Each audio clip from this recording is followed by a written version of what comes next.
김우진 씨, 지금 당장 대표이사님 집무실로 와주세요. 수화기 너머로 들려온 비서의 목소리는 너무나 건조하고 기계적이어서 마치 내게 무슨 큰 잘못이라도 저지른 범죄자에게 사형 선고를 내리는 듯한 차가운 느낌을 주었다. 김우진 씨. 내 이름이었다. 직장생활 27년. 한 번도 대표이사실 근처에 얼씬거려 본 적 없는, 그저 평범하기 그지없는 회사원 김우진. 그런 내게 대표이사 호출이라니. 50이 넘도록 묵묵히 내 자리만 지켜온 나였다. 그동안 회사의 흥망성쇠를 여러 번 지켜봤고 수많은 부서장들이 바뀌는 것을 보았다. 하지만 나는 항상 제자리였다. 굳이 내세울 것도, 그렇다고 흠잡힐 것도 없는, 그저 물 흐르듯 조용히 살아온 남자. 그래서 더 당황스러웠다. 내가 대체 무슨 잘못을 했나? 회의록을 잘못 작성했나?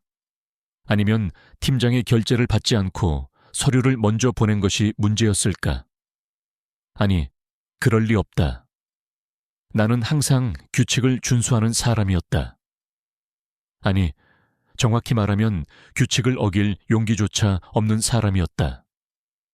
불안감이 거대한 파도처럼 밀려왔다. 가슴이 쿵쾅거렸다. 20대 신입사원 시절에나 느껴봤을 법한 이 기묘한 긴장감은 대체 뭐지? 대표이사라면 이 회사의 모든 것을 쥐고 흔드는 절대적인 존재였다. 나 같은 말단 직원에게는 그야말로 하늘 위의 구름 같은 존재였다. 그런 분이 나를 직접 호출하다니. 분명 무슨 일이 터진 것이 분명했다. 나는 애써 침착한 척 자리에서 일어났다. 평소라면 복사기 앞에 줄 서 있는 동료들과 가볍게 농담이라도 주고받았을 텐데 오늘은 모두가 적인 것처럼 느껴졌다. 그들의 시선이 마치 나게 너 무슨 일이야? 혹시 잘리는 거야? 라고 묻는 것만 같았다. 아니, 이건 나의 과도한 망상일 수도 있었다. 하지만 이 불안한 기운은 도무지 떨쳐낼 수가 없었다. 나는 무거운 발걸음을 옮겼다. 이제 7층, 대표이사실이 있는 층이었다. 엘리베이터에 몸을 싣고 버튼을 누르자 숫자가 천천히 올라가는 동안 내 심장은 미친 듯이 날뛰었다. 20년 전의 나였다면 어쩌면 기대감에 부풀었을지도 모른다. 혹시 승진인가? 새로운 프로젝트에 발탁되는 건가? 같은 희망적인 상상 말이다. 하지만 50대 중반의 나는 그럴 나이가 아니었다. 새로운 도전보다는 안정적인 퇴직을 바라는 나이. 평생을 보수적으로 살아온 내가 갑자기 스포트라이트를 받는다는 건 좋은 의미보다는 나쁜 의미로 다가올 가능성이 훨씬 높았다. 엘리베이터 문이 띵 소리와 함께 열렸다. 27층. 고요하고 차가운 공기가 나를 덮쳤다. 2층에는 비서실과 임원들 사무실 몇 개만이 있을 뿐 일반 직원들은 올 일이 거의 없었다. 나는 복도 끝에 있는 대표이사실 문 앞에 섰다. 문은 굳게 닫혀 있었다. 심장이 쿵쿵쿵 마치 망치로 내 가슴을 내려치는 것 같았다. 문고리를 잡으려던 손이 땀으로 축축해졌다. 깊게 숨을 들이마시고 내뱉었다. 그리고 문을 두드렸다. 들어오세요. 안쪽에서 들려오는 목소리는 비서의 목소리와는 달랐다. 묵직하고 나지막했지만 힘이 느껴지는 목소리였다. 나는 조심스럽게 문을 열고 들어섰다. 창밖으로 서울 시내가 한눈에 내려다 보이는 거대한 집무실이었다. 웬만한 아파트 거실만한 크기의 방에는 책상 하나와 소파 세트가 전부였다. 그 압도적인 공간감에 나는 순간적으로 주눅이 들었다. 그리고 그 방 한가운데에 창문을 등지고 서 있는 한 사람이 있었다. 바로 우리 회사의 대표이사 이민호 사장이었다. 그는 나를 보더니 소파에 앉으라고 손짓했다. 나는 로봇처럼 뻣뻣하게 움직여 소파 끝에 걸터 앉았다. 너무 긴장해서 등바디에 몸을 기댈 엄두조차 나지 않았다. 이민호 사장은 내게 아무 말도 하지 않은 채 한동안 창밖을 응시했다. 그 침묵은 몇 초에 불과했지만 내게는 몇 시간처럼 길게 느껴졌다. 김우진 씨, 그가 입을 열었다. 내가 당신을 왜 불렀는지 궁금하지 않나? 나는 아무 말도 할 수 없었다. 그저 고개를 끄덕일 뿐이었다. 그는 옅은 미소를 지었다. 내가 당신에게 개인적인 부탁을 하나 하려고 합니다. 개인적인 부탁? 나는 혼란스러웠다. 대체 어떤 부탁이길래 대표이사가 직접 나 같은 직원에게. 그때였다. 이민호 사장이 책상 위 서류철 하나를 내게 내밀었다. 개인 서류철이라고 적혀 있었다. 그리고 그의 입에서 나온 말은 내 상상과는 전혀 다른 것이었다. 사실 내게 아버지가 한 분 계십니다. 그리고 그분이 지금 여기까지가 내가 대표이사실에 불려간 그날의 시작이었다. 나의 인생을 송두리째 바꿔놓은 너무나도 갑작스럽고 충격적인 시작. 하지만 이 이야기는 그 충격적인 사건에서부터 시작되는 것이 아니라 그 모든 것의 발단이 된 지극히 평범하고 무료했던 나의 일상에서부터 시작해야만 한다. 나 김우진, 50대 중반의 남자로 27년째 이 회사에서 일하고 있는 평범한 회사원이다. 직급은 부장. 하지만 이름뿐인 부장일 뿐, 실상은 팀원들과 함께 막내 사원들이 할 일까지 도맡아 하는 중간 관리자였다. 아침 7시 반에 일어나 서둘러 출근 준비를 하고 8시 반까지 회사에 도착해 커피 한 잔으로 하루를 시작하는 삶. 점심시간에는 구내식당에서 혼자 식판을 들고 빈자리를 찾아 헤매는 삶. 저녁에는 혼자 퇴근해 텅 빈 집으로 돌아가는 삶. 이것이 지난 10년간 내가 살아온 방식이었다. 10년 전 나는 이혼했다. 딱히 서로에게 큰 잘못이 있었다기보다는 그저 서로를 향한 마음이 메말라버린 탓이었다. 사랑이 사라진 자리에는 무관심과 권태만이 남았다. 그렇게 두 사람은 각자의 길을 가기로 했다. 하나뿐인 딸은 이혼 후 나와 살았지만 대학에 진학하면서 유학을 떠났고 졸업 후에는 그곳에서 직장을 잡았다. 가끔씩 영상통화로 안부를 전해오긴 했지만 그녀의 목소리에는 이제 내가 아닌 새로운 세상에 대한 기대와 희망만이 가득했다. 나는 그녀의 새로운 삶에 굳이 내가 끼어들 필요가 없다는 것을 본능적으로 깨달았다. 그렇게 나는 다시 혼자가 되었다. 누군가는 내게 말했다. 인생은 50부터야. 아직 늦지 않았어. 하지만 나는 그 말에 동의할 수 없었다. 내 인생은 이미 멈춰버린 시계와 같았다. 아침에 눈을 뜨면 밤이 오는 것을 기다리고 밤이 오면 다음날 아침이 오기를 기다리는 삶. 새로운 사람을 만날 용기도 새로운 취미를 시작할 의지도 없었다. 그저 이렇게 하루하루를 견뎌내는 것이 나의 유일한 목표였다. 나는 딱히 정해진 취미도 없었다. 주말에는 그저 집에서 TV를 보거나 산책로를 혼자 걷는 것이 전부였다. 가끔 친구들이 술 한잔 하자고 연락해 오기도 했지만 나는 번번이 핑계를 대고 약속을 피했다. 그들의 시끌벅적한 수다 속에서 내가 할 수 있는 말이라곤 없었다.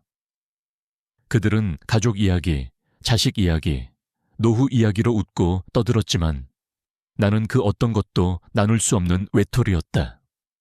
그런 모임에 나가봤자 내 초라한 현실만 더 극명하게 드러날 뿐이었다. 회사 생활도 마찬가지였다. 나는 늘 투명 인간이었다. 누구도 내게 먼저 말을 걸지 않았고 나 역시 먼저 다가가지 않았다. 팀 회식 자리에서도 나는 늘 구석자리에 앉아 말없이 술잔만 기울였다. 회식 분위기가 무르익을수록 나는 더욱 고립감을 느꼈다. 모두가 웃고 떠드는 그 공간 속에서 나만 홀로 다른 세상에 있는 듯했다. 이런 삶을 살고 있는 나에게 한 가지 규칙 같은 것이 생겼다. 그것은 바로 아무도 신경 쓰지 않기였다. 타인의 시선이나 평가에 연연하지 않고 그저 내게 주어진 시간과 공간 속에서 조용히 존재하기. 그것이 내가 이 각박한 사회 속에서 살아남기 위해 터득한 생존 방식이었다. 어차피 나라는 존재는 누구에게도 큰 의미가 없었다. 나 자신이 나를 이렇게 생각하니 남들도 마찬가지일 거라 믿어 의심치 않았다. 구내식당의 점심시간은 내게 가장 고통스러운 시간 중 하나였다. 동료들은 삼삼오오 모여 앉아 서로 이야기를 나누며 웃음꽃을 피웠지만 나는 늘 혼자였다. 나는 늘 식판을 들고 빈자리를 찾아 헤매는 사람들의 시선에서 벗어나기 위해 구석진 자리를 선호했다. 그곳에서 나는 고개를 숙이고 밥알 하나하나를 세어가며 밥을 먹는 척했다. 사실은 그냥 아무 생각 없이 입으로 음식을 우겨넣고 있었다. 빨리 먹고 이 지옥 같은 시간을 벗어나고 싶었다. 그때였다. 내가 평소처럼 구석자리에 앉아 밥을 먹고 있을 때였다. 누군가 내 앞에 멈춰 섰다. 나는 고개를 들지 않은 채 그저 그 사람이 비켜주기를 기다렸다. 하지만 그는 비켜주지 않았다. 오히려 내 맞은편 의자에 털썩 앉는 소리가 들렸다. 나는 그제야 고개를 들었다. 내 눈앞에 앉아있는 사람은 머리가 희끗희끗한 70은 좋게 넘어 보이는 노인이었다. 낡은 점퍼 차림에 구겨진 바지를 입고 있었다. 그분의 식판에는 밥과 국, 그리고 김치 한 조각만이 덩그러니 놓여 있었다. 나는 그분을 이 회사에서 한 번도 본 적이 없었다. 경비원인가? 아니면 청소부이신가? 나는 궁금했지만 굳이 말을 걸지 않았다. 어차피 이 짧은 점심시간 동안 스쳐 지나갈 인연일 뿐이니까. 나는 다시 고개를 숙이고 밥을 먹기 시작했다. 하지만 내 시선은 자꾸만 그분에게로 향했다. 그분은 한참 동안 숟가락을 들지 않고 식판을 바라만 보고 있었다. 마치 밥을 먹을 힘조차 없는 사람처럼 보였다. 나는 잠시 망설였다. 그리고 용기를 내어 아주 작은 목소리로 물었다. 식사 안 하세요? 그분은 그제야 천천히 고개를 들어 나를 보았다. 그분의 눈은 마치 깊은 호수처럼 고요했지만 그 안에 담긴 슬픔은 너무나도 선명하게 느껴졌다. 그리고 그분은 아주 천천히 힘없는 목소리로 대답했다. 오랜만에. 밥 냄새가 좋아서 한참을 쳐다보고 있었네. 그날의 만남이 바로 모든 것의 시작이었다. 그때 나는 그 노인이 누구인지, 그리고 다음날 내게 무슨 일이 벌어질지 전혀 알지 못했다. 나는 그저 내 앞에 앉아있는 외로워 보이는 한 노인에게 따뜻한 국물을 권했을 뿐이었다. 그날 나는 노인에게 나의 국물을 조금 덜어주었다. 사실 아주 사소한 행동이었다. 그저 구내식당에서 흔히 볼 수 있는 정감 어린 장면 중 하나일 뿐이었다. 하지만 나에게는 그 작은 행동이 마치 오랫동안 닫혀있던 마음의 문을 살짝 여는 것과 같은 느낌을 주었다. 혼자 드시기 허전하실 텐데 같이 드시죠. 그 한마디가 목구멍까지 차올랐지만 나는 끝내 그 말을 뱉지 못했다. 대신 그저 고개를 숙이고 내 식사를 마저 했다. 노인도 더 이상 말을 걸지 않았다. 조용히 김치 한 조각을 밥에 올려 드실 뿐이었다. 그렇게 정적 속에 우리는 한 끼를 때웠다. 그 짧은 시간이 끝나고 노인은 자리에서 일어나면서 내게 조용히 말했다. 고맙습니다.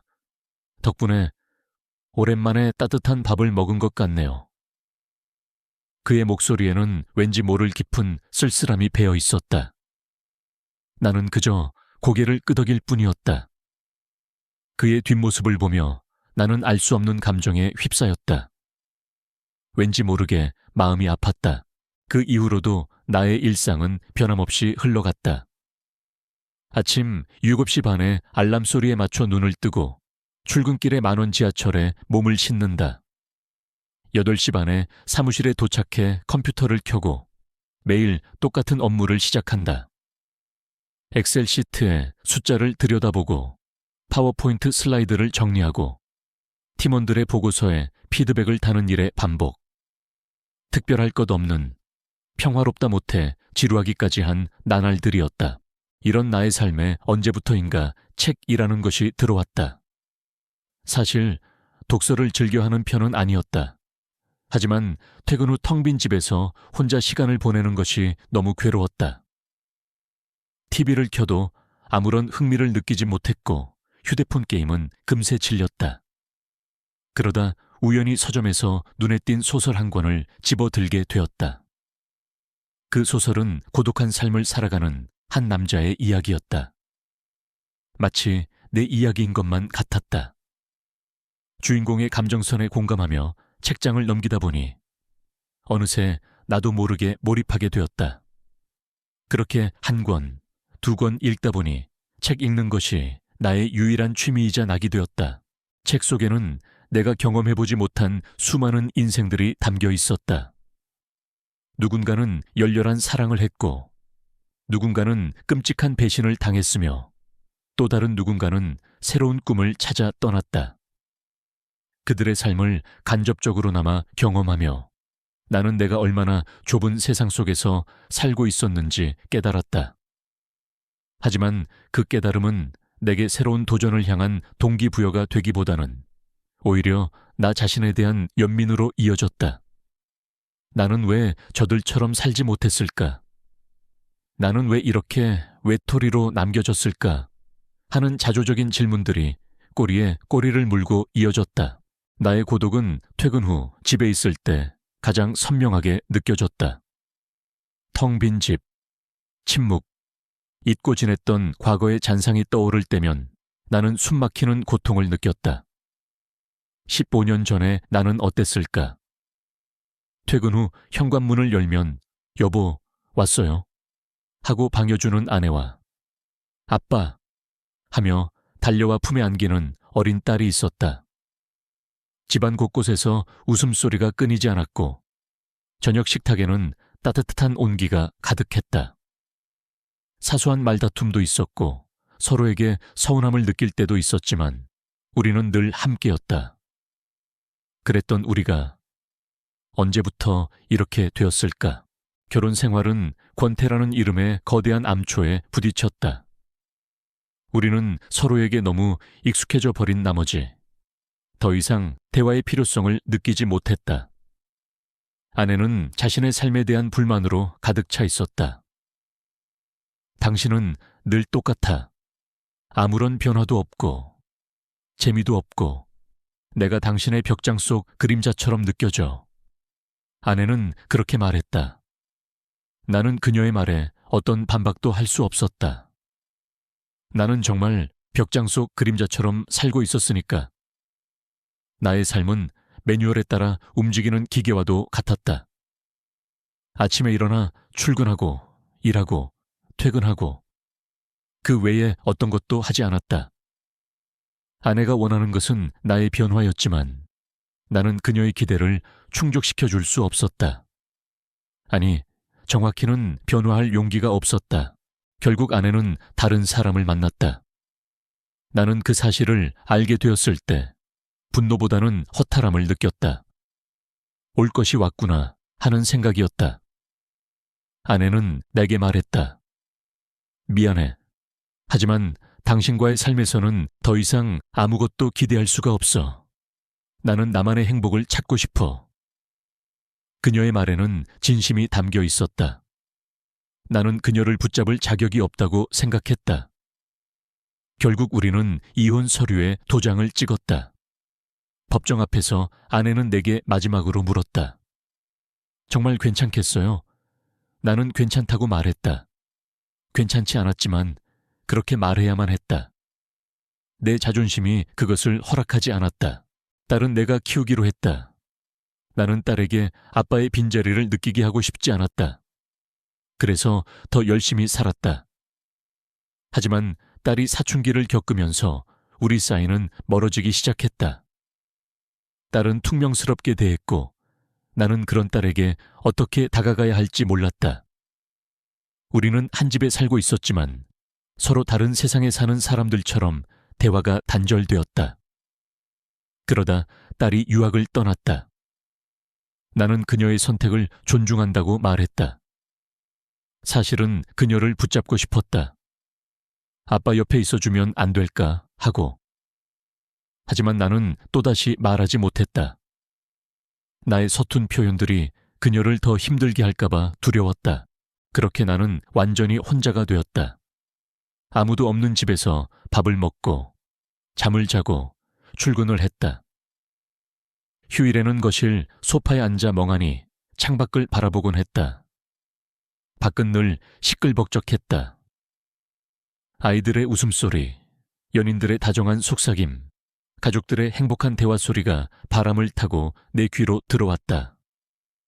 그럴 때마다 나는 내가 세상의 모든 소음으로부터 격리된 마치 투명한 유리벽 안에 갇힌 존재처럼 느껴졌다. 나는 세상과 소통하고 싶었지만 소통하는 방법을 잊어버린 사람이었다. 그날도 그랬다. 그날은 금요일이었다. 한 주간의 업무가 끝나는 해방감이 느껴져야 할 시간이었지만 내게는 주말이라는 거대한 공백이 시작되는 시간이었다.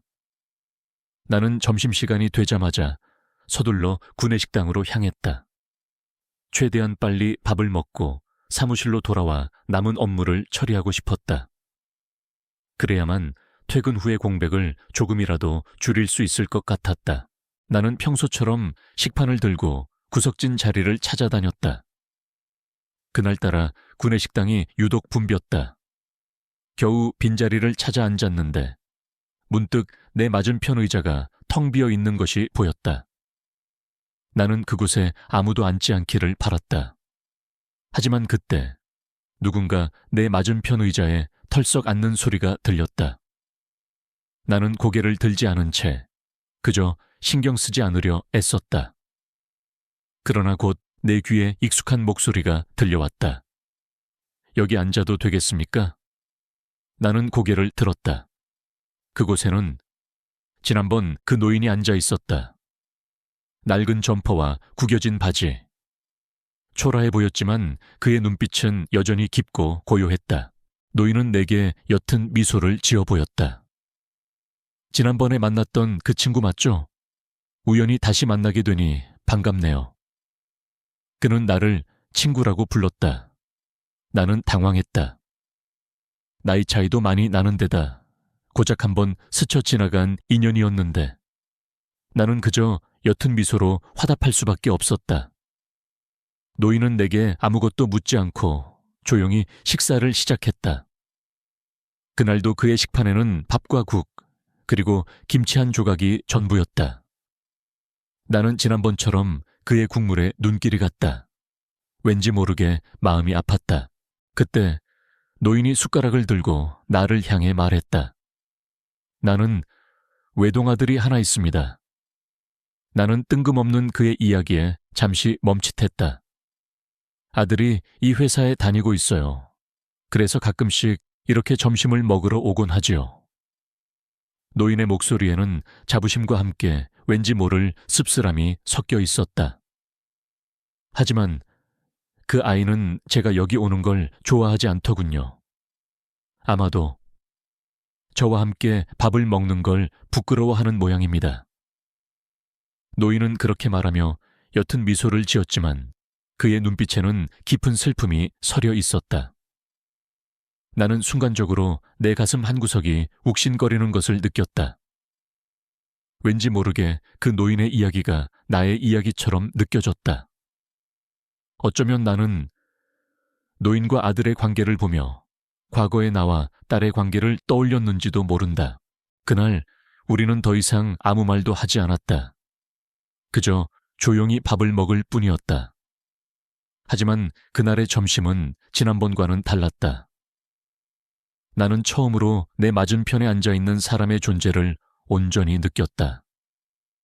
그분의 숨소리, 숟가락이 식판에 부딪히는 소리, 그리고 그분의 눈빛 속에 담긴 깊은 고독까지.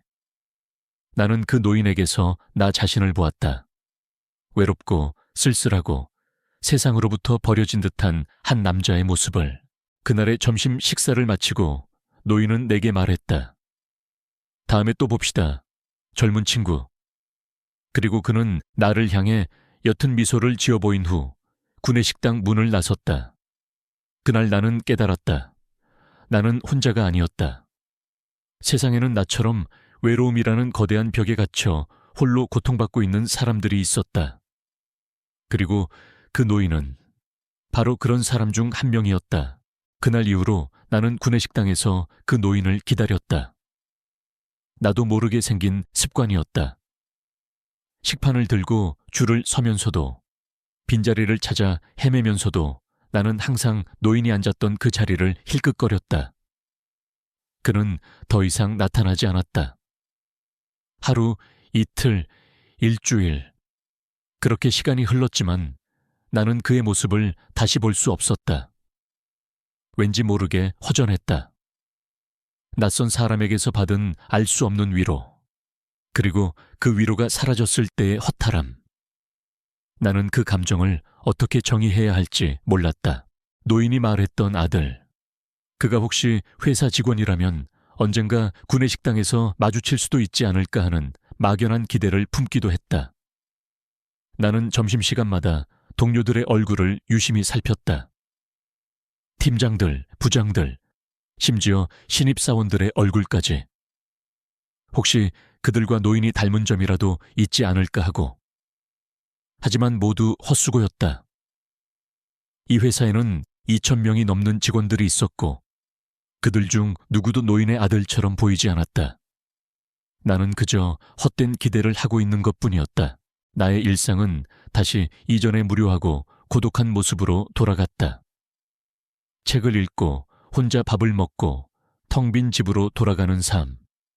하지만 단 한 가지 달라진 점이 있다면 나는 더 이상 외로움을 외면하려 하지 않았다는 것이다.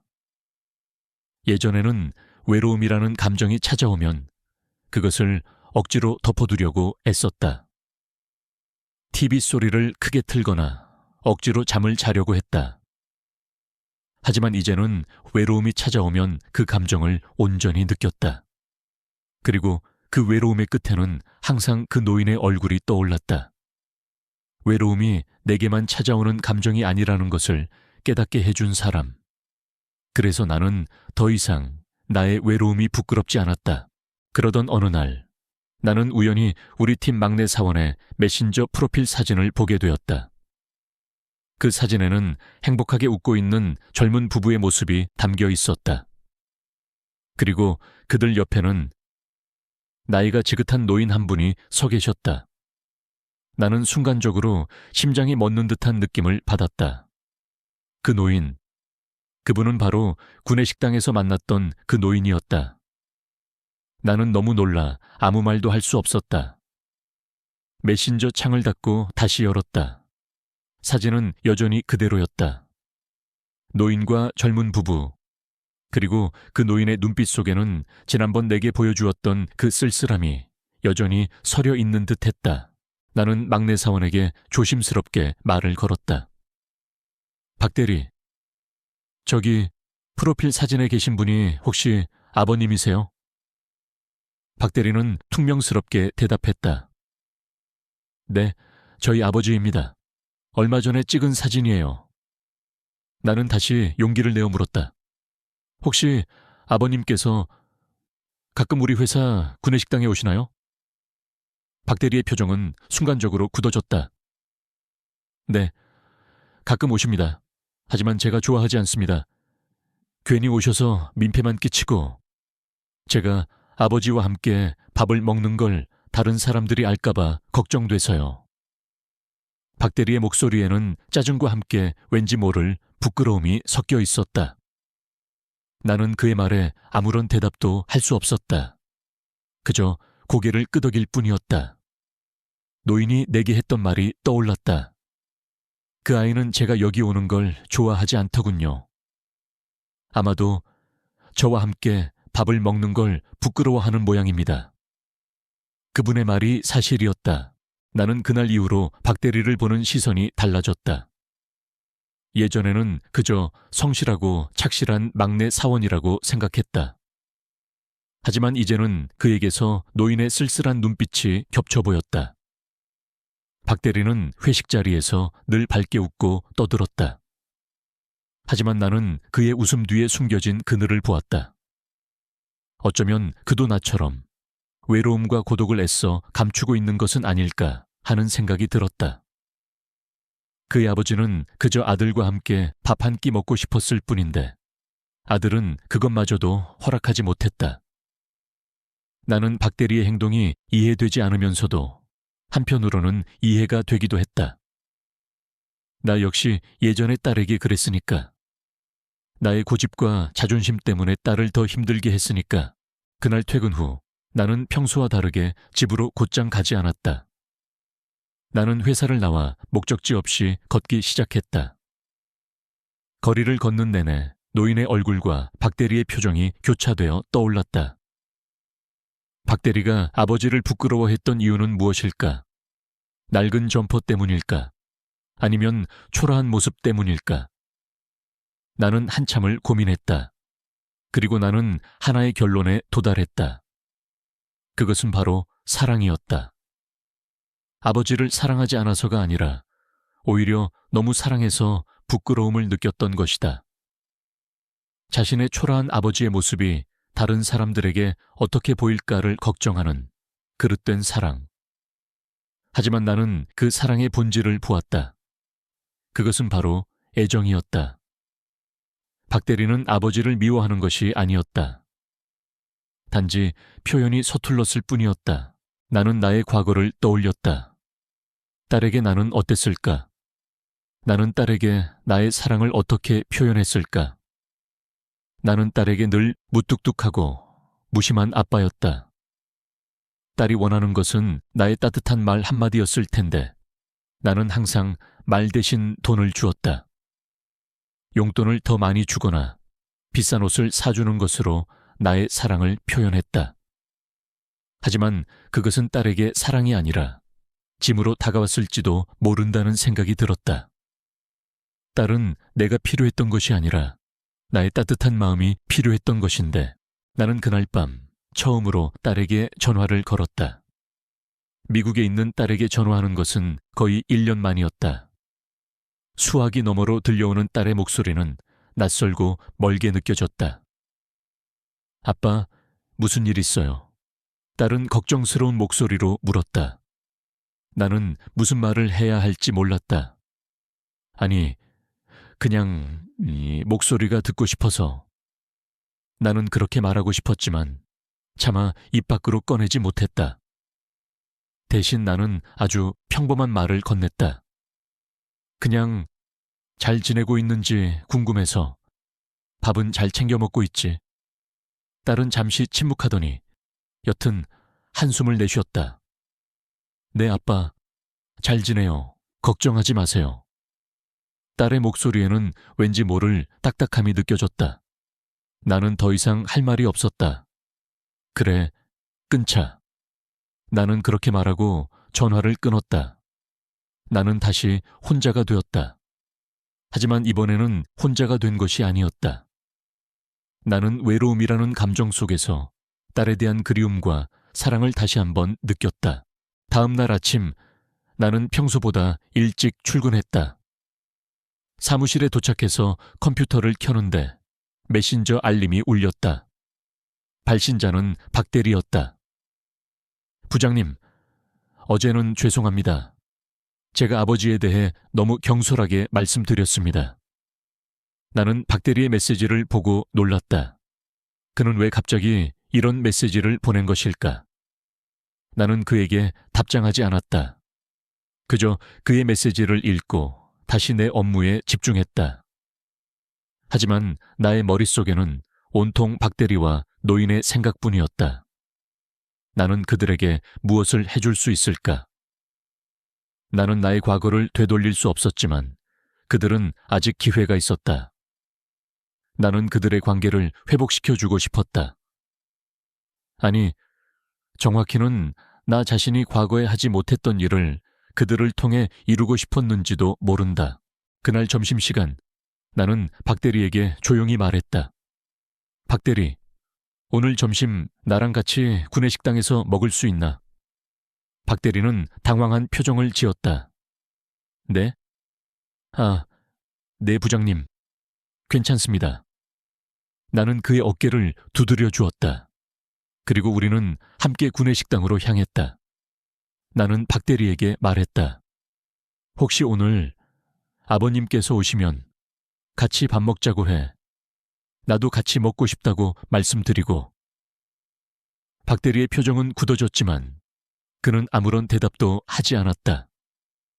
나는 그의 침묵이 긍정의 의미라고 생각했다. 하지만 그날도 노인은 나타나지 않았다. 나는 박대리와 함께 조용히 밥을 먹었다. 그날 우리는 별다른 대화 없이 식사를 마쳤다. 나는 그에게 더 이상 노인에 대한 이야기를 꺼내지 않았다. 그저 그가 스스로 깨닫기를 바랄 뿐이었다. 그렇게 며칠이 더 흘렀다. 노인은 여전히 나타나지 않았다. 나는 점심시간마다 실망을 금치 못했다. 그러다 그날이었다. 그날은 월요일이었다. 나는 주말 동안 쌓인 피로 때문에 몸이 찌뿌드드했다. 점심시간이 되자마자 나는 구내식당으로 향했다. 나는 습관처럼 노인의 자리를 힐끗거렸다. 그리고 그곳에서 나는 박대리와 노인이 함께 밥을 먹고 있는 모습을 보았다. 박대리는 처음 보는 어색한 표정으로 노인에게 무언가를 설명하고 있었다. 노인은 그런 아들을 흐뭇한 미소로 바라보고 있었다. 나는 그들의 모습을 보며 왠지 모를 가슴 뭉클함을 느꼈다. 그들은 이제 더 이상 서로에게 벽을 세우고 있지 않았다. 그들은 이제 서로에게 다가가고 있었다. 나는 그들의 모습을 방해하고 싶지 않았다. 그래서 나는 다른 빈자리를 찾아 앉았다. 그리고 그들을 바라보며 조용히 식사를 했다. 그때 박대리가 나를 발견하고 손짓했다. 부장님, 이쪽으로 오세요. 나는 잠시 망설였다. 하지만 노인 역시 나를 보며 옅은 미소를 지어주었다. 나는 결국 그들에게 다가갔다. 그리고 그날 나는 노인과 박대리와 함께 밥을 먹었다. 그날의 밥은 그 어떤 사내진미보다도 맛있었다. 그리고 나는 그 노인에게서 다시 한번 따뜻한 위로를 받았다. 그날 저녁 나는 집으로 돌아가는 길에 딸에게서 전화가 걸려왔다. 아빠, 저 다음 달에 한국 갈게요. 딸의 목소리는 평소와 다르게 밝고 따뜻했다. 나는 아무 말도 할 수 없었다. 그저 눈물이 핑 도는 것을 느꼈다. 왜? 나는 겨우 그 한마디를 뱉어냈다. 아빠 보고 싶어서요. 딸의 그 한마디에 나는 무너져 내렸다. 나는 길게 멈춰 서서 소리 없이 울었다. 나는 나의 고독 속에서 다시 한번 사랑을 찾았다. 딸과의 통화 이후 나는 지난 10년간 잊고 지냈던 감정들을 다시금 느낄 수 있었다. 그리움, 미안함, 그리고 무엇보다도 사랑. 그 감정들은 마치 꽁꽁 얼어붙었던 샘물이 녹아내리듯 내 마음속에서 서서히 흘러나오기 시작했다. 나는 더 이상 외로움을 외면하지 않았다. 오히려 그 외로움 속에서 새로운 희망을 찾았다. 딸이 돌아온다는 사실만으로도 나의 삶은 다시금 빛을 찾은 듯했다. 하지만 그 행복은 오래가지 않았다. 그날은 월요일이었다. 딸과의 통화 이후 나는 평소보다 1시간이나 일찍 출근했다. 나의 발걸음은 가볍고 경쾌했다. 박대리와 노인의 관계를 회복시켜준 것에 대한 뿌듯함과 곧 딸을 만나게 될 것이라는 기대감에 나는 한껏 들떠 있었다. 나는 오늘 점심시간에도 박대리와 노인과 함께 밥을 먹을 수 있을 것이라는 막연한 기대를 품었다. 하지만 그때였다. 나의 휴대폰으로 한 통의 전화가 걸려왔다. 발신자는 비서실. 그리고 수화기 너머로 들려온 비서의 목소리는 너무나 건조하고 기계적이어서 마치 내게 무슨 큰 잘못이라도 저지른 범죄자에게 사형 선고를 내리는 듯한 차가운 느낌을 주었다. 김우진 씨, 지금 당장 대표이사님 집무실로 와주세요. 나는 온몸의 피가 차갑게 식는 듯한 느낌을 받았다. 대표이사 호출이라니 27년 직장 생활 동안 한 번도 경험해보지 못한 일이었다. 대체 무슨 일일까? 내가 무슨 잘못이라도 저지른 것일까? 나는 갑작스러운 긴장감에 휩싸였다. 딸이 돌아온다는 기쁨에 들떠있던 마음은 순식간에 사라지고 그 자리를 거대한 불안감이 채웠다. 나는 애써 침착한 척 자리에서 일어났다. 팀원들의 시선이 마치 내게 무슨 일이에요, 부장님? 하고 묻는 것만 같았다. 나는 그들의 시선을 피하며 사무실을 나섰다. 엘리베이터에 몸을 싣고 27층 버튼을 눌렀다. 엘리베이터가 위로 올라가는 동안 나의 심장은 미친 듯이 쿵쾅거렸다. 27층, 고요하고 차가운 공기가 나를 덮쳤다. 나는 복도 끝에 있는 대표이사실 문 앞에 섰다. 문은 굳게 닫혀 있었다. 심장이 쿵, 쿵, 쿵. 나는 깊게 숨을 들이마시고 내뱉었다. 그리고 문을 두드렸다. 들어오세요. 안쪽에서 들려오는 목소리는 묵직하고 나지막했지만 힘이 느껴지는 목소리였다. 나는 조심스럽게 문을 열고 들어섰다. 창밖으로 서울 시내가 한눈에 내려다 보이는 거대한 집무실이었다. 웬만한 아파트 거실만 한 크기의 방에는 책상 하나와 소파 세트가 전부였다. 그리고 그 방 한가운데 창문을 등지고 서 있는 한 사람이 있었다. 바로 우리 회사의 대표이사 이민호 사장이었다. 그는 나를 보더니 소파에 앉으라고 손짓했다. 나는 로봇처럼 뻣뻣하게 움직여 소파 끝에 걸터 앉았다. 너무 긴장해서 등바디에 몸을 기댈 엄두조차 나지 않았다. 이민호 사장은 내게 아무 말도 하지 않은 채 한동안 창밖을 응시했다. 그 침묵은 몇 초에 불과했지만 내게는 몇 시간처럼 길게 느껴졌다. 김우진 씨, 그가 입을 열었다. 내가 당신을 왜 불렀는지 궁금하지 않나? 나는 아무 말도 할 수 없었다. 그저 고개를 끄덕일 뿐이었다. 그는 옅은 미소를 지었다. 내가 당신에게 개인적인 부탁을 하나 하려고 합니다. 개인적인 부탁? 나는 혼란스러웠다. 대체 어떤 부탁이길래 대표이사가 직접 나 같은 직원에게. 그때였다. 이민호 사장이 책상 위 서류철 하나를 내게 내밀었다. 개인 서류철이라고 적혀 있었다. 그리고 그의 입에서 나온 말은 내 상상과는 전혀 다른 것이었다. 사실 내게 아버지가 한 분 계십니다. 이름은 이성현, 올해 78세. 병환으로 거동이 불편하셔서 요양원에서 지내고 계시죠. 나는 순간적으로 나의 귀를 의심했다. 이민호 사장에게 아버지가 있다니. 나는 그가 고아라고 생각했다. 그는 늘 혼자였고 가족 이야기는 한 번도 꺼낸 적이 없었으니까. 게다가 그의 아버지 이름은 이성현. 나는 그 이름이 왠지 모르게 익숙하게 느껴졌다. 하지만 어디서 들었는지는 기억나지 않았다. 그런데 아버님께서 요양원에서 갑자기 사라지셨습니다. 이민호 사장의 목소리는 차갑고 단호했다. 실종 신고도 했고 경찰 수사도 진행 중입니다. 하지만 아직까지 아무런 소식도 없어요. 나는 너무 놀라 아무 말도 할 수 없었다.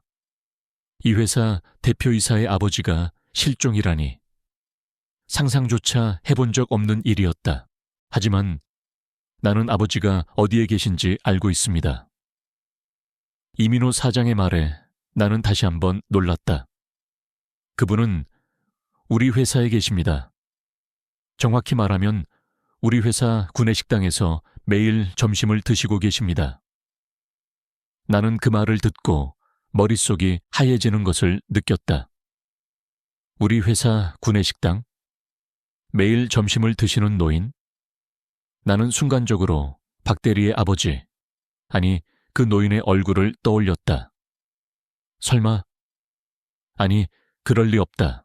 김우진 씨, 당신은 내 아버지와 함께 밥을 먹은 적이 있습니다. 이민호 사장의 말에 나는 충격으로 온몸이 굳어버렸다. 그는 어떻게 이 사실을 알고 있었을까? 나는 그저 한두 번 우연히 그분과 함께 밥을 먹었을 뿐인데. 이민호 사장은 내게 서류철을 내밀었다.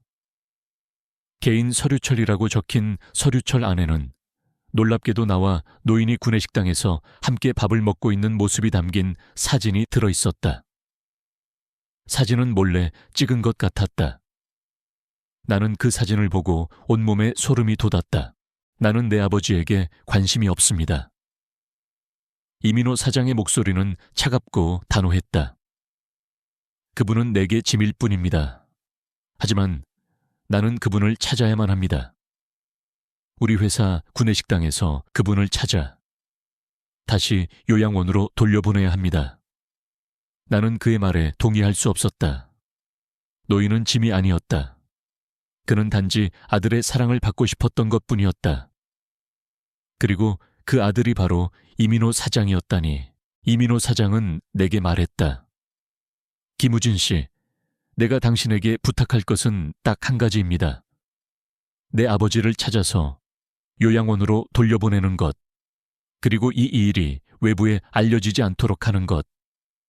만약 당신이 이 부탁을 들어준다면 나는 당신의 남은 직장 생활을 보장해 주겠습니다.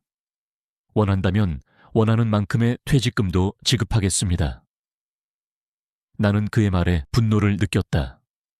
그는 돈으로 모든 것을 해결하려 하고 있었다. 나는 고개를 저었다. 죄송합니다, 사장님. 저는 그 부탁을 들어드릴 수 없습니다. 이민호 사장의 표정은 순간적으로 굳어졌다. 왜죠? 당신에게는 손해볼 것이 아무것도 없습니다. 오히려 이득이죠. 나는 그를 똑바로 쳐다보았다. 저는 그분을 압니다. 그분은 짐이 아닙니다. 그분은 그저 아드님과 함께 밥을 먹고 싶었을 뿐입니다. 이민호 사장의 표정은 더 차갑게 변했다. 김우진 씨, 당신이 알지도 못하는 사실을 말하지 마세요.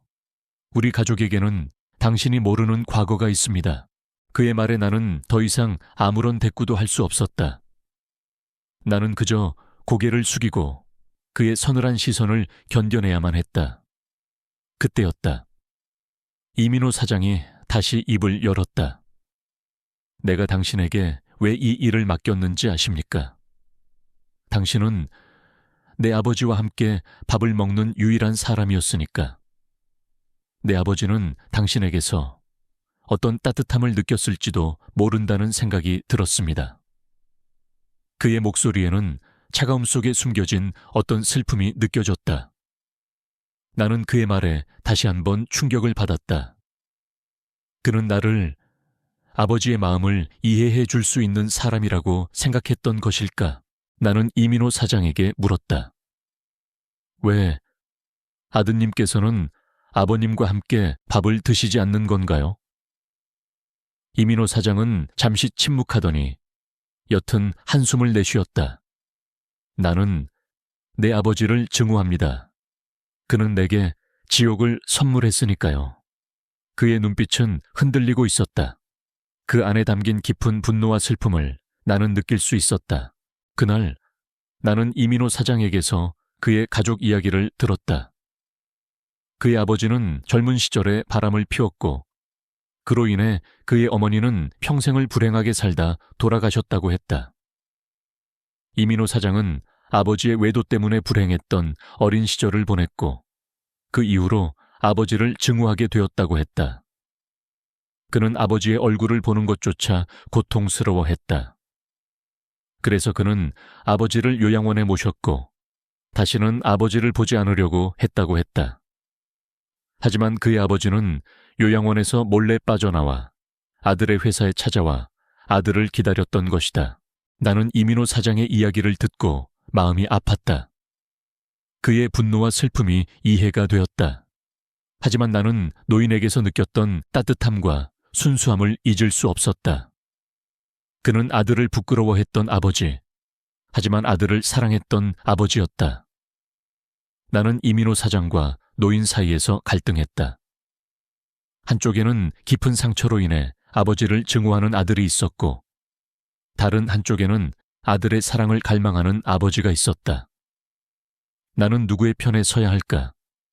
나는 그들의 관계를 어떻게 회복시켜 줄 수 있을까? 나는 이민호 사장에게 말했다. 사장님, 저는 그분의 아들을 알고 있습니다. 이민호 사장은 놀란 표정을 지었다. 아드님이 박대리입니다. 그리고 저는 아드님께서 아버님을 부끄러워했던 이유를 압니다. 그것은 사랑 때문입니다. 그릇된 사랑이었지만 그 안에는 아버님을 향한 깊은 애정이 담겨 있었습니다. 이민호 사장은 나의 말을 듣고 아무런 대답도 하지 못했다. 그의 눈빛은 혼란스러워 보였다. 나는 그에게 말했다. 사장님, 저는 당신의 부탁을 들어드릴 수 없습니다. 하지만 저는 그분을 도와드릴 수 있습니다. 그분과 아드님, 그리고 당신의 관계를 회복시켜 드릴 수 있습니다. 이민호 사장의 표정은 차갑게 굳어졌다. 무슨 소리를 하는 겁니까? 나는 그를 똑바로 쳐다보며 말했다. 저는 그분에게서 당신을 보았습니다. 그리고 당신에게서 그분을 보았습니다. 두 분은 서로에게 너무나도 닮아 있습니다. 그리고 두 분 모두 사랑이 필요합니다. 그날 나는 대표이사실을 나왔다. 나의 마음속에는 두 가지 감정이 교차했다. 하나는 두려움. 나는 이제 이 회사에서 쫓겨날지도 모른다는 두려움에 휩싸였다. 다른 하나는 희망. 나는 이민호 사장과 노인의 관계를 회복시켜 줄 수 있다는 희망에 부풀어 있었다. 나는 나의 고독 속에서 다시 한번 삶의 의미를 찾았다. 대표이사실을 나온 후 나는 불안과 기대가 뒤섞인 복잡한 감정 속에서 내 자리로 돌아왔다. 이민호 사장에게 감히 거절의 뜻을 밝히고 심지어 그의 가족 문제에 개입하겠다고 선언까지 했으니 나는 이제 이 회사에서 한 발짝 물러나야 할지도 모른다는 생각을 떨칠 수 없었다. 하지만 한편으로는 내가 옳았다는 확신이 들었다. 나는 돈이나 권력이 아닌 진정한 인간적인 연민과 사랑의 가치를 믿었다. 어쩌면 이것이 내 인생 마지막으로 주어진 나 자신을 구원할 기회일지도 모른다고 생각했다. 그날 오후 내내 나는 일에 집중할 수 없었다. 이민호 사장이 내게 어떤 조치를 취할지, 나를 해고할지, 아니면 정말 내 제안을 받아들일지 알 수 없었다. 팀원들은 평소와 다름없이 업무를 하고 있었지만 나는 그들의 시선이 모두 나에게 향해 있는 것만 같았다. 그들이 내게 무슨 일이 있었는지 궁금해하는 것 같았다. 나는 애써 아무렇지 않은 척 컴퓨터 화면을 들여다보았지만 나의 손은 떨리고 있었다. 퇴근 시간이 되자 나는 서둘러 짐을 챙겼다. 팀원들이 인사를 건넸지만 나는 옅은 미소만 지어 보이며 사무실을 빠져나왔다. 평소보다 훨씬 빠른 걸음으로 회사 밖을 나섰다. 나는 내일 아침 다시 이 회사에 출근할 수 있을까 하는 불안감이 나를 짓눌렀다. 다음 날 아침 나는 평소보다 훨씬 더 긴장된 상태로 회사로 향했다. 어쩌면 오늘 나의 자리는 이미 비워져 있을지도 모른다는 생각에 심장이 쿵쾅거렸다. 사무실에 들어서자 나의 자리는 여전히 그곳에 있었다. 팀원들은 평소처럼 자리에 앉아 각자의 업무를 하고 있었다. 나는 안도의 한숨을 내쉬었다. 어쩌면 이민호 사장은 나의 제안을 받아들인 것일지도 모른다. 아니, 어쩌면 나를 해고하기 전에 시간을 주고 있는 것일 수도 있었다. 그날 하루는 아무런 일도 일어나지 않았다. 이민호 사장은 나를 다시 부르지 않았고 비서실에서도 아무런 연락이 없었다. 나는 그저 평소처럼 일을 했다. 하지만 내 마음속에는 여전히 긴장감이 맴돌았다. 폭풍전야의 고요함처럼 이 평온함이 언제 깨질지 몰라 불안했다. 그렇게 며칠이 흘렀다. 그동안 나는 박대리와 노인과의 관계를 회복시키기 위해 노력했다. 점심시간마다 박대리를 불러 함께 밥을 먹었고, 노인이 올 때면 그와 함께 밥을 먹으라고 권했다. 처음에는 어색해하던 박대리도 이제는 노인과 함께 밥을 먹는 것을 자연스럽게 받아들이는 듯했다. 나는 그들의 관계가 조금씩 회복되는 것을 보며 뿌듯함을 느꼈다. 노인의 얼굴에는 예전의 그 슬픔이 사라지고 옅은 미소가 번지고 있었다. 나는 그들의 행복을 보며 나의 외로움도 치유되는 것을 느꼈다. 그러던 어느 날, 나는 점심시간에 노인에게 말했다. 어르신, 혹시 사장님을 만나보고 싶으신가요? 노인은 나의 말에 놀란 표정을 지었다. 사장님이라니? 나는 사장님을 만날 자격이 없네. 노인의 목소리는 힘이 없었다. 나는 그분의 손을 잡았다. 그분의 손은 거칠고 주름졌지만 따뜻했다. 아닙니다, 어르신. 사장님은 어르신을 만나고 싶어 하십니다. 아니, 어르신을 기다리고 계십니다. 나는 거짓말을 했다. 하지만 나는 이 거짓말이 그들에게 꼭 필요한 거짓말이라고 생각했다. 노인은 잠시 망설이더니 고개를 끄덕였다. 그래, 그렇다면 한번 만나보세. 노인의 눈빛에는 망설임과 함께 작은 희망이 담겨 있었다. 나는 그분을 이민호 사장에게 데려가야만 했다. 나는 박대리에게 말했다. 박대리, 오늘 점심은 나랑 같이 가지 말고 아버님이랑 따로 가. 그리고 아버님을 모시고 대표이사실로 가주게. 박대리는 놀란 표정을 지었다. 네? 대표이사실이요. 부장님, 무슨 일이신가요? 나는 그에게 모든 것을 설명했다. 이민호 사장과 노인의 관계, 그리고 내가 그들에게 제안했던 내용까지. 박대리는 나의 이야기를 듣고 한참 동안 아무 말도 하지 못했다. 그리고 그는 나의 어깨를 두드려 주었다. 부장님, 감사합니다. 그의 눈에는 눈물이 고여 있었다. 나는 그날 오후 내내 불안에 떨었다. 박대리와 노인이 대표이사실로 들어갔을 때 이민호 사장이 어떤 반응을 보일지 알 수 없었다. 그가 분노하며 그들을 내쫓을 수도 있었고, 아니면 나의 제안을 받아들여 그들의 관계를 회복시키려고 노력할 수도 있었다. 나는 그저 그들이 무사히 돌아오기만을 바랄 뿐이었다. 퇴근 시간이 되자 박대리가 내게 다가왔다. 그의 표정은 밝았다. 부장님, 감사합니다. 그는 그렇게 말하며 내게 고개를 숙였다. 사장님께서 아버지와 함께 저녁 식사를 하고 싶다고 말씀하셨습니다. 나는 박대리의 말에 놀라 아무 말도 할 수 없었다. 이민호 사장이 그의 아버지와 함께 저녁 식사를 하고 싶어 한다니. 나는 그들의 관계가 회복될 수 있을 것이라는 희망을 품었다. 그날 저녁, 나는 혼자 집으로 돌아왔다. 텅 빈 집, 침묵. 하지만 더 이상 외롭지 않았다. 나의 마음속에는 노인과 박대리, 그리고 이민호 사장의 얼굴이 가득 차 있었다. 그들의 행복을 위해 내가 무언가를 할 수 있었다는 사실만으로도 나는 기뻤다. 나는 나의 고독 속에서 나의 존재 이유를 찾았다. 다음 날 아침 나는 평소보다 1시간이나 일찍 출근했다. 사무실에 도착해서 컴퓨터를 켜는데 메신저 알림이 울렸다. 발신자는 이민호 사장이었다. 나는 긴장하며 메시지를 열었다. 김우진 씨, 오늘 오후 3시에 대표이사실로 와주세요. 나는 그의 메시지를 보고 심장이 쿵쾅거렸다. 드디어 올 것이 왔구나. 나는 해고될지도 모른다는 불안감에 휩싸였다. 오후 3시. 나는 다시 한번 27층으로 향했다. 엘리베이터 문이 열리자 나는 익숙한 복도를 걸었다. 대표이사실 문 앞에 섰다. 문은 굳게 닫혀 있었다. 나는 깊게 숨을 들이마시고 문을 두드렸다. 들어오세요.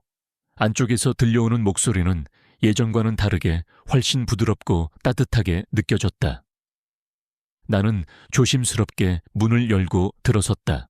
창밖으로 서울 시내가 한눈에 내려다 보이는 거대한 집무실. 하지만 오늘은 예전과는 다르게 따뜻하고 온화한 분위기가 감돌았다. 이민호 사장은 책상에 앉아 나를 기다리고 있었다. 그의 표정은 예전의 그 차갑고 냉정한 표정이 아니었다. 그의 얼굴에는 옅은 미소가 번져 있었다. 나는 소파에 앉았다. 이번에는 등받이에 몸을 기댈 수 있었다. 김우진 씨, 당신의 제안 받아들이겠습니다. 이민호 사장의 말에 나는 놀라 아무 말도 할 수 없었다.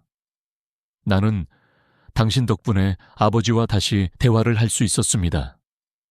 당신이 아니었다면 나는 평생 아버지와 화해하지 못했을 것입니다. 그의 목소리는 진심이 담겨 있었다. 나는 그의 말에 눈물이 핑 도는 것을 느꼈다. 나는 당신에게 고맙다는 말을 하고 싶습니다. 그리고 당신에게 새로운 제안을 하고 싶습니다. 이민호 사장은 그렇게 말하며 서류철 하나를 내게 내밀었다. 사업계획서라고 적혀 있었다. 나는 아버지의 뜻에 따라 우리 회사에 노인복지재단을 설립하려고 합니다. 그리고 그 재단의 이사장직을 당신에게 맡기고 싶습니다. 나는 이민호 사장의 말에 충격으로 온몸이 굳어버렸다. 노인복지재단? 이사장직? 나는 이민호 사장을 쳐다보았다. 그의 눈빛은 진지했다.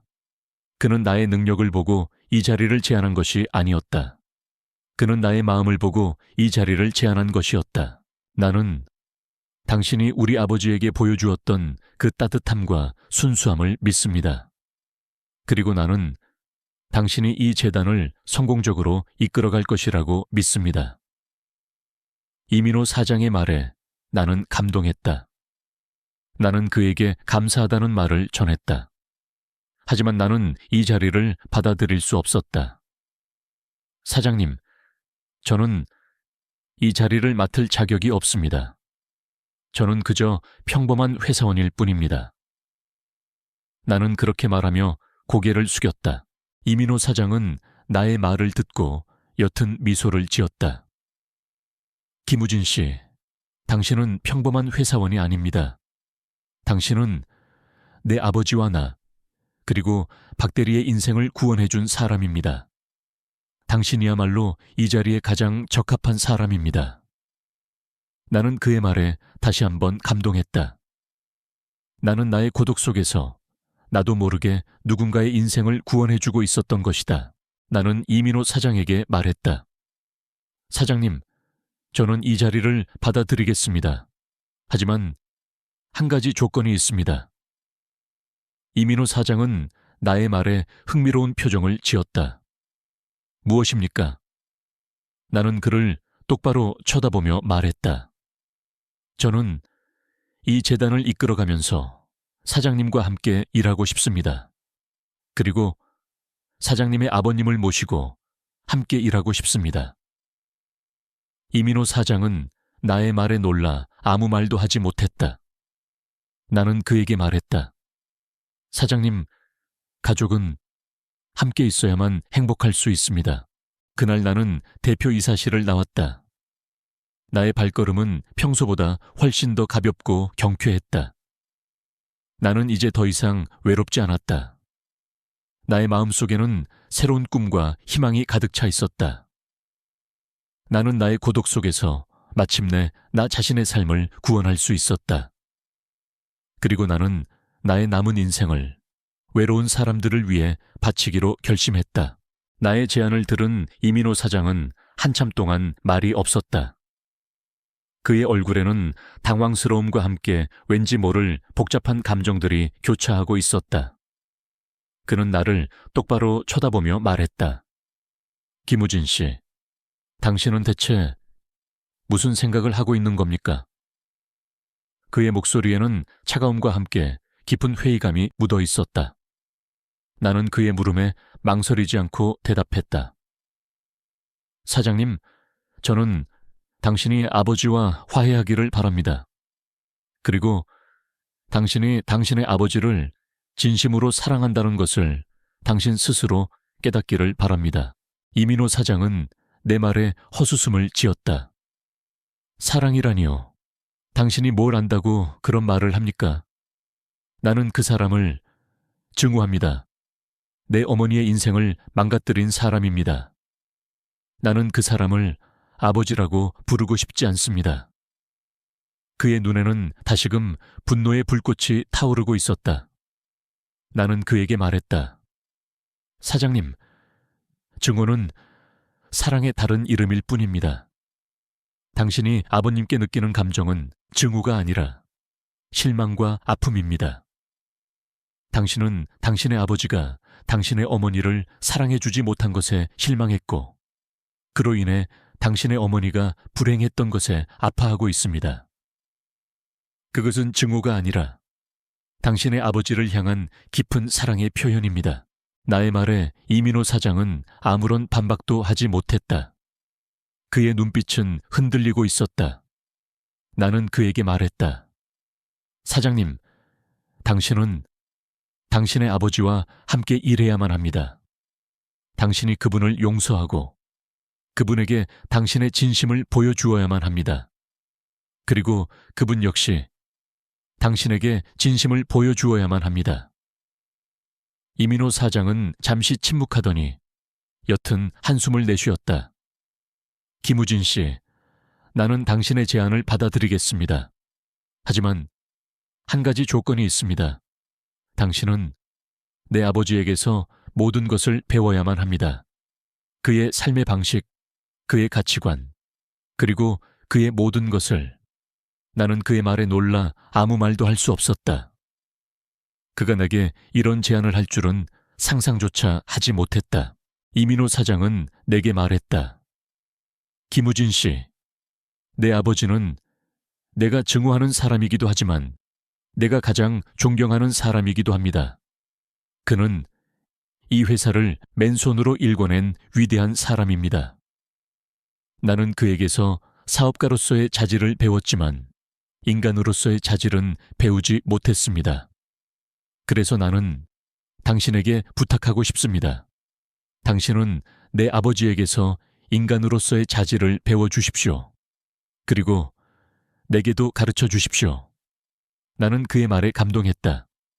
그는 내게 그의 아버지와 화해할 기회를 주었고, 내게 그의 아버지에게서 배울 수 있는 기회를 주었다. 그날 이후 나의 삶은 완전히 바뀌었다. 나는 노인복지재단 이사장직을 수락했고 이민호 사장과 함께 일을 시작했다. 이민호 사장은 내게 그의 아버지, 즉 나의 멘토가 될 노인을 소개해 주었다. 노인은 나의 손을 잡고 눈물을 흘렸다.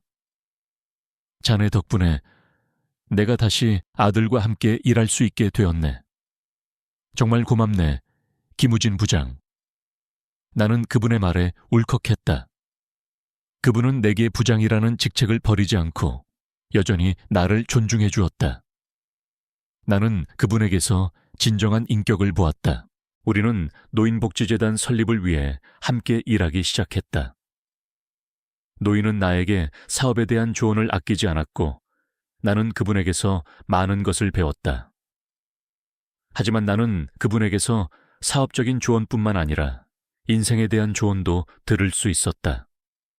김 이사장, 인생은 산을 오르는 것과 같아. 때로는 힘들고 지칠 때도 있지만 정상에 오르면 그 어떤 고통도 잊게 되지. 중요한 것은 포기하지 않고 끝까지 올라가는 것이라네. 그분의 말씀은 나의 마음속에 깊은 울림을 주었다. 이민호 사장 역시 우리와 함께 일했다.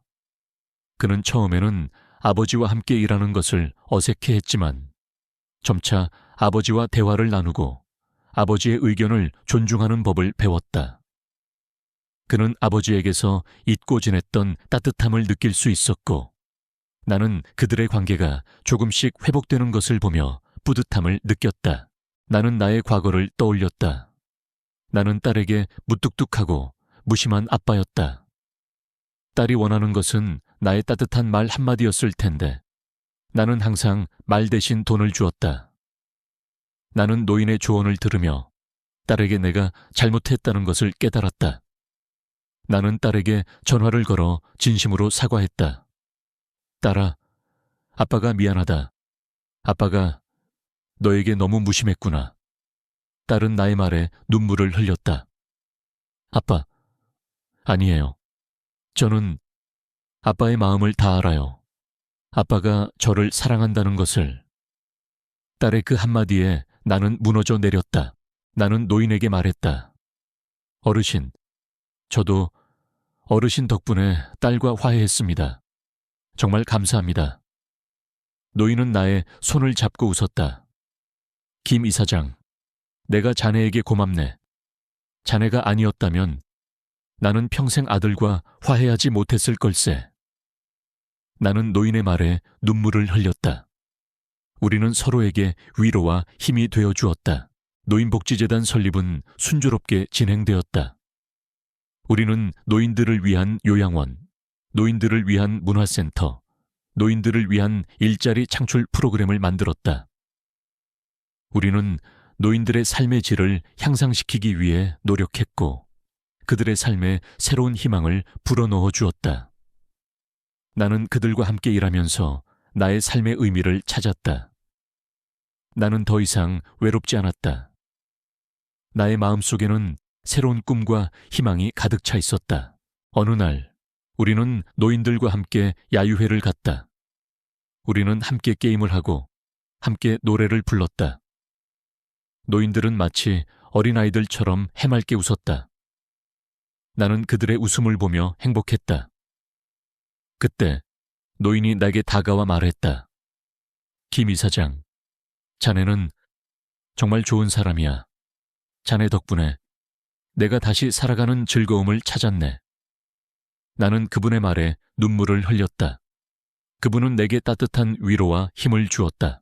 그날 밤 나는 노인과 함께 산책을 했다. 우리는 아무 말 없이 밤하늘의 별을 바라보았다. 그때 노인이 말했다. 김 이사장, 내가 자네에게 한 가지 부탁을 해도 되겠나? 나는 그분의 말에 고개를 끄덕였다. 무엇이든지 말씀하세요, 어르신. 노인은 나의 손을 잡고 말했다. 자네의 아버지가 되어도 되겠나? 나는 그분의 말에 놀라 아무 말도 할 수 없었다. 그분의 눈빛에는 진심이 담겨 있었다. 나는 그분에게서 나의 아버지를 보았다. 나는 그분의 손을 잡고 눈물을 흘렸다. 네, 어르신, 저의 아버지가 되어주세요. 나는 그분에게서 새로운 가족을 찾았다. 노인은 나의 손을 잡고 눈물을 흘렸다. 김 이사장, 이제부터 우리는 부자푸치 1세. 자네의 아버지가 되어주고 싶네. 나는 그분의 진심이 담긴 말에 감동했다. 그는 내게 새로운 가족이 되어주었다. 나는 나의 고독 속에서 나의 상처를 치유해 줄 수 있는 사람을 만났다. 우리는 서로에게 위로와 힘이 되어 주었다. 그날 이후 나의 삶은 완전히 바뀌었다. 나는 노인복지재단 이사장으로서 노인들을 위한 새로운 세상을 만들어가는 것에 보람을 느꼈다. 노인은 나의 멘토이자 나의 아버지로서 내게 많은 것을 가르쳐 주었다. 그는 나에게 사업적인 조언뿐만 아니라 인생에 대한 조언도 아끼지 않았다.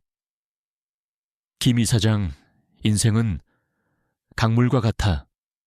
때로는 거친 파도에 휩쓸리기도 하고 때로는 잔잔하게 흐르기도 하지. 중요한 것은 그 흐름을 거스르지 않고 순리대로 살아가는 것이라네. 그분의 말씀은 나의 마음속에 깊은 울림을 주었다. 이민호 사장 역시 우리와 함께 일했다. 그는 아버지와 함께 일하면서 아버지에게서 잊고 지냈던 따뜻함을 느낄 수 있었다. 그는 아버지에게서 용서하는 법을 배웠고 아버지에게 용서를 구하는 법을 배웠다. 어느 날 이민호 사장이 내게 말했다. 김우진 씨, 당신 덕분에 내가 아버지와 다시 가까워질 수 있었습니다. 정말 고맙습니다. 그의 눈에는 진심이 담겨 있었다. 나는 그의 말에 눈물이 핑 도는 것을 느꼈다. 우리는 노인복지재단을 설립하면서 많은 사람들의 도움을 받았다. 우리 회사의 직원들뿐만 아니라 외부의 많은 자원봉사자들이 우리를 도왔다. 그들의 따뜻한 마음 덕분에 노인복지재단은 성공적으로 설립될 수 있었다. 우리는 노인들을 위한 요양원, 노인들을 위한 문화센터, 노인들을 위한 일자리 창출 프로그램을 만들었다. 우리는 노인들의 삶의 질을 향상시키기 위해 노력했고 그들의 삶에 새로운 희망을 불어넣어 주었다. 나는 나의 과거를 떠올렸다. 나는 딸에게 무뚝뚝하고 무심한 아빠였다. 딸이 원하는 것은 나의 따뜻한 말 한마디였을 텐데 나는 항상 말 대신 돈을 주었다. 나는 노인의 조언을 들으며 딸에게 내가 잘못했다는 것을 깨달았다. 나는 딸에게 전화를 걸어 진심으로 사과했다. 딸아, 아빠가 미안하다. 아빠가 너에게 너무 무심했구나. 딸은 나의 말에 눈물을 흘렸다. 아빠, 아니에요. 저는 아빠의 마음을 다 알아요. 아빠가 저를 사랑한다는 것을. 딸의 그 한마디에 나는 무너져 내렸다. 나는 딸과 다시 가까워질 수 있었다. 딸은 한 달 후 한국으로 돌아왔다. 나는 딸을 공항에서 만났다. 딸은 나를 보자마자 달려와 품에 안겼다. 아빠, 보고 싶었어요. 나는 딸의 따뜻한 품에 안겨 눈물을 흘렸다. 아빠도 보고 싶었어, 딸아. 나는 딸에게 나의 새로운 삶에 대해 이야기해 주었다. 노인복지재단, 그리고 새로운 아버지에 대해. 딸은 나의 이야기를 듣고 기뻐했다. 아빠, 정말 멋져요. 아빠가 행복해 보여서 정말 좋아요. 딸의 말에 나는 행복했다. 나는 나의 고독 속에서 나의 상처를 치유하고 새로운 가족을 찾고 딸과 다시 가까워질 수 있었다. 나는 노인복지재단 이사장으로서 매일 노인들과 함께 시간을 보냈다. 우리는 함께 식사를 하고 함께 이야기를 나누고 함께 노래를 불렀다. 노인들은 내게 많은 것을 가르쳐 주었다. 그들은 내게 인생의 지혜를 가르쳐 주었고 삶의 소중함을 가르쳐 주었다. 나는 그들의 삶 속에서 나의 삶의 의미를 찾았다. 어느 날 나는 노인에게 물었다. 아버지, 왜 저에게 아버지라고 부르라고 하셨나요? 노인은 나의 말에 옅은 미소를 지었다. 김 이사장, 나는 자네에게서 나의 젊은 시절을 보았네. 자네는 나처럼 외로웠고 나처럼 사랑이 필요했었네. 그래서 나는 자네에게 나의 사랑을 주고 싶었네. 그리고 자네에게서 나의 아들을 보았네. 자네는 나의 아들처럼 따뜻하고 순수한 사람이었네. 나는 노인의 말에 눈물을 흘렸다. 그는 나를 진심으로 아들처럼 대해주었다. 나는 나의 과거를 돌아보았다. 나는 왜 그토록 고독했었을까? 왜 나는 나의 외로움을 외면하려고 애썼을까? 나는 그 해답을 찾았다. 나는 사랑을 줄 줄도 받을 줄도 모르는 사람이었기 때문이었다. 나는 딸에게 나의 사랑을 표현하는 방법을 몰랐고 나는 나의 아내에게 나의 사랑을 표현하는 방법을 몰랐다. 나는 그저 혼자서 고통받고 있었던 것이다. 하지만 이제는 아니었다. 나는 사랑을 주고 사랑을 받는 법을 배웠다. 나는 노인에게서 이민호 사장에게서 그리고 딸에게서 사랑을 배웠다. 어느 날 나는 이민호 사장에게 말했다. 사장님, 저는 당신에게서 많은 것을 배웠습니다. 당신은 저에게 사업가로서의 자질을 가르쳐 주었고 인간으로서의 자질을 가르쳐 주었습니다. 정말 감사합니다. 이민호 사장은 나의 말에 옅은 미소를 지었다. 김우진 씨, 당신이야말로 내게 많은 것을 가르쳐 주었습니다. 당신은 내게 용서하는 법을 가르쳐 주었고 사랑하는 법을 가르쳐 주었습니다. 정말 감사합니다.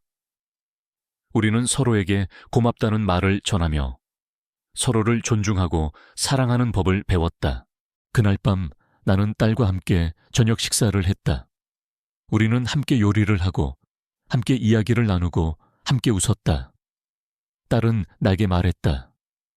아빠, 저 다음 달에 아빠랑 같이 살게요. 나는 딸의 말에 놀라 아무 말도 할 수 없었다. 왜? 나는 겨우 그 한마디를 뱉어냈다. 아빠가 좋아요. 아빠랑 같이 살고 싶어요. 딸의 그 한마디에 나는 무너져 내렸다. 나는 딸과 함께 살 수 있다는 사실만으로도 행복했다. 나는 나의 고독 속에서 나의 상처를 치유하고 새로운 가족을 찾고 딸과 다시 가까워지고 딸과 함께 살 수 있게 되었다.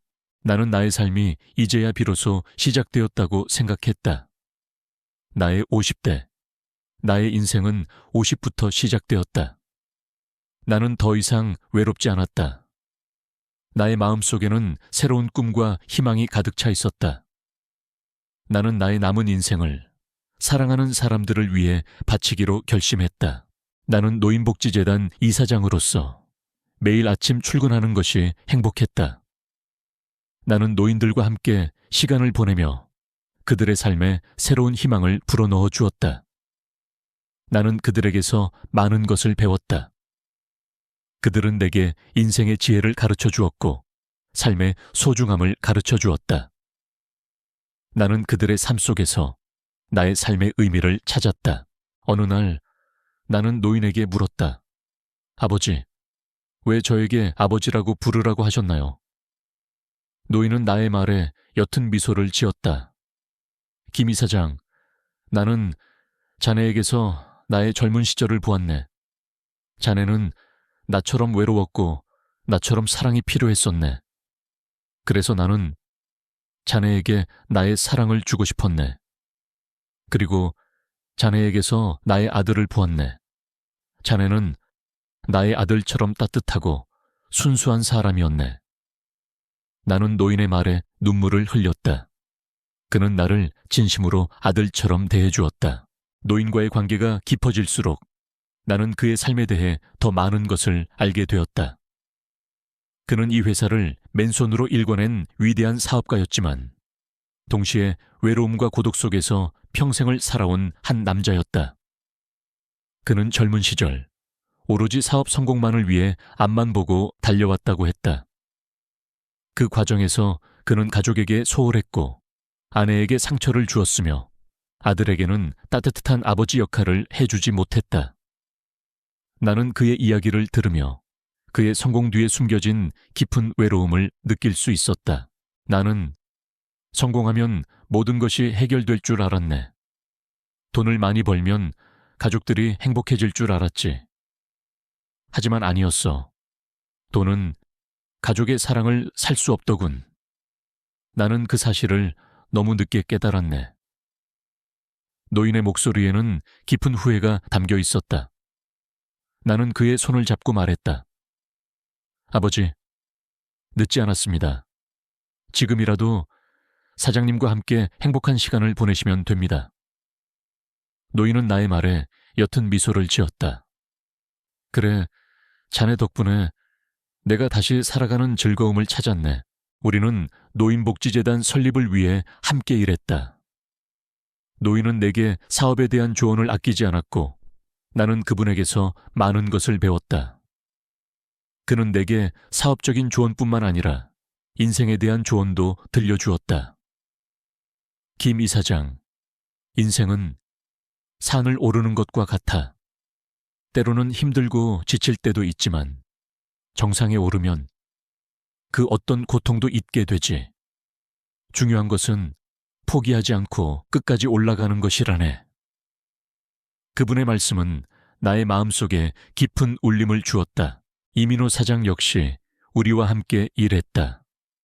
그는 아버지와 함께 일하면서 아버지에게서 잊고 지냈던 따뜻함을 느낄 수 있었다. 그는 아버지에게서 용서하는 법을 배웠고 아버지에게 용서를 구하는 법을 배웠다. 어느 날 이민호 사장이 내게 말했다. 김우진 씨, 당신 덕분에 내가 아버지와 다시 가까워질 수 있었습니다.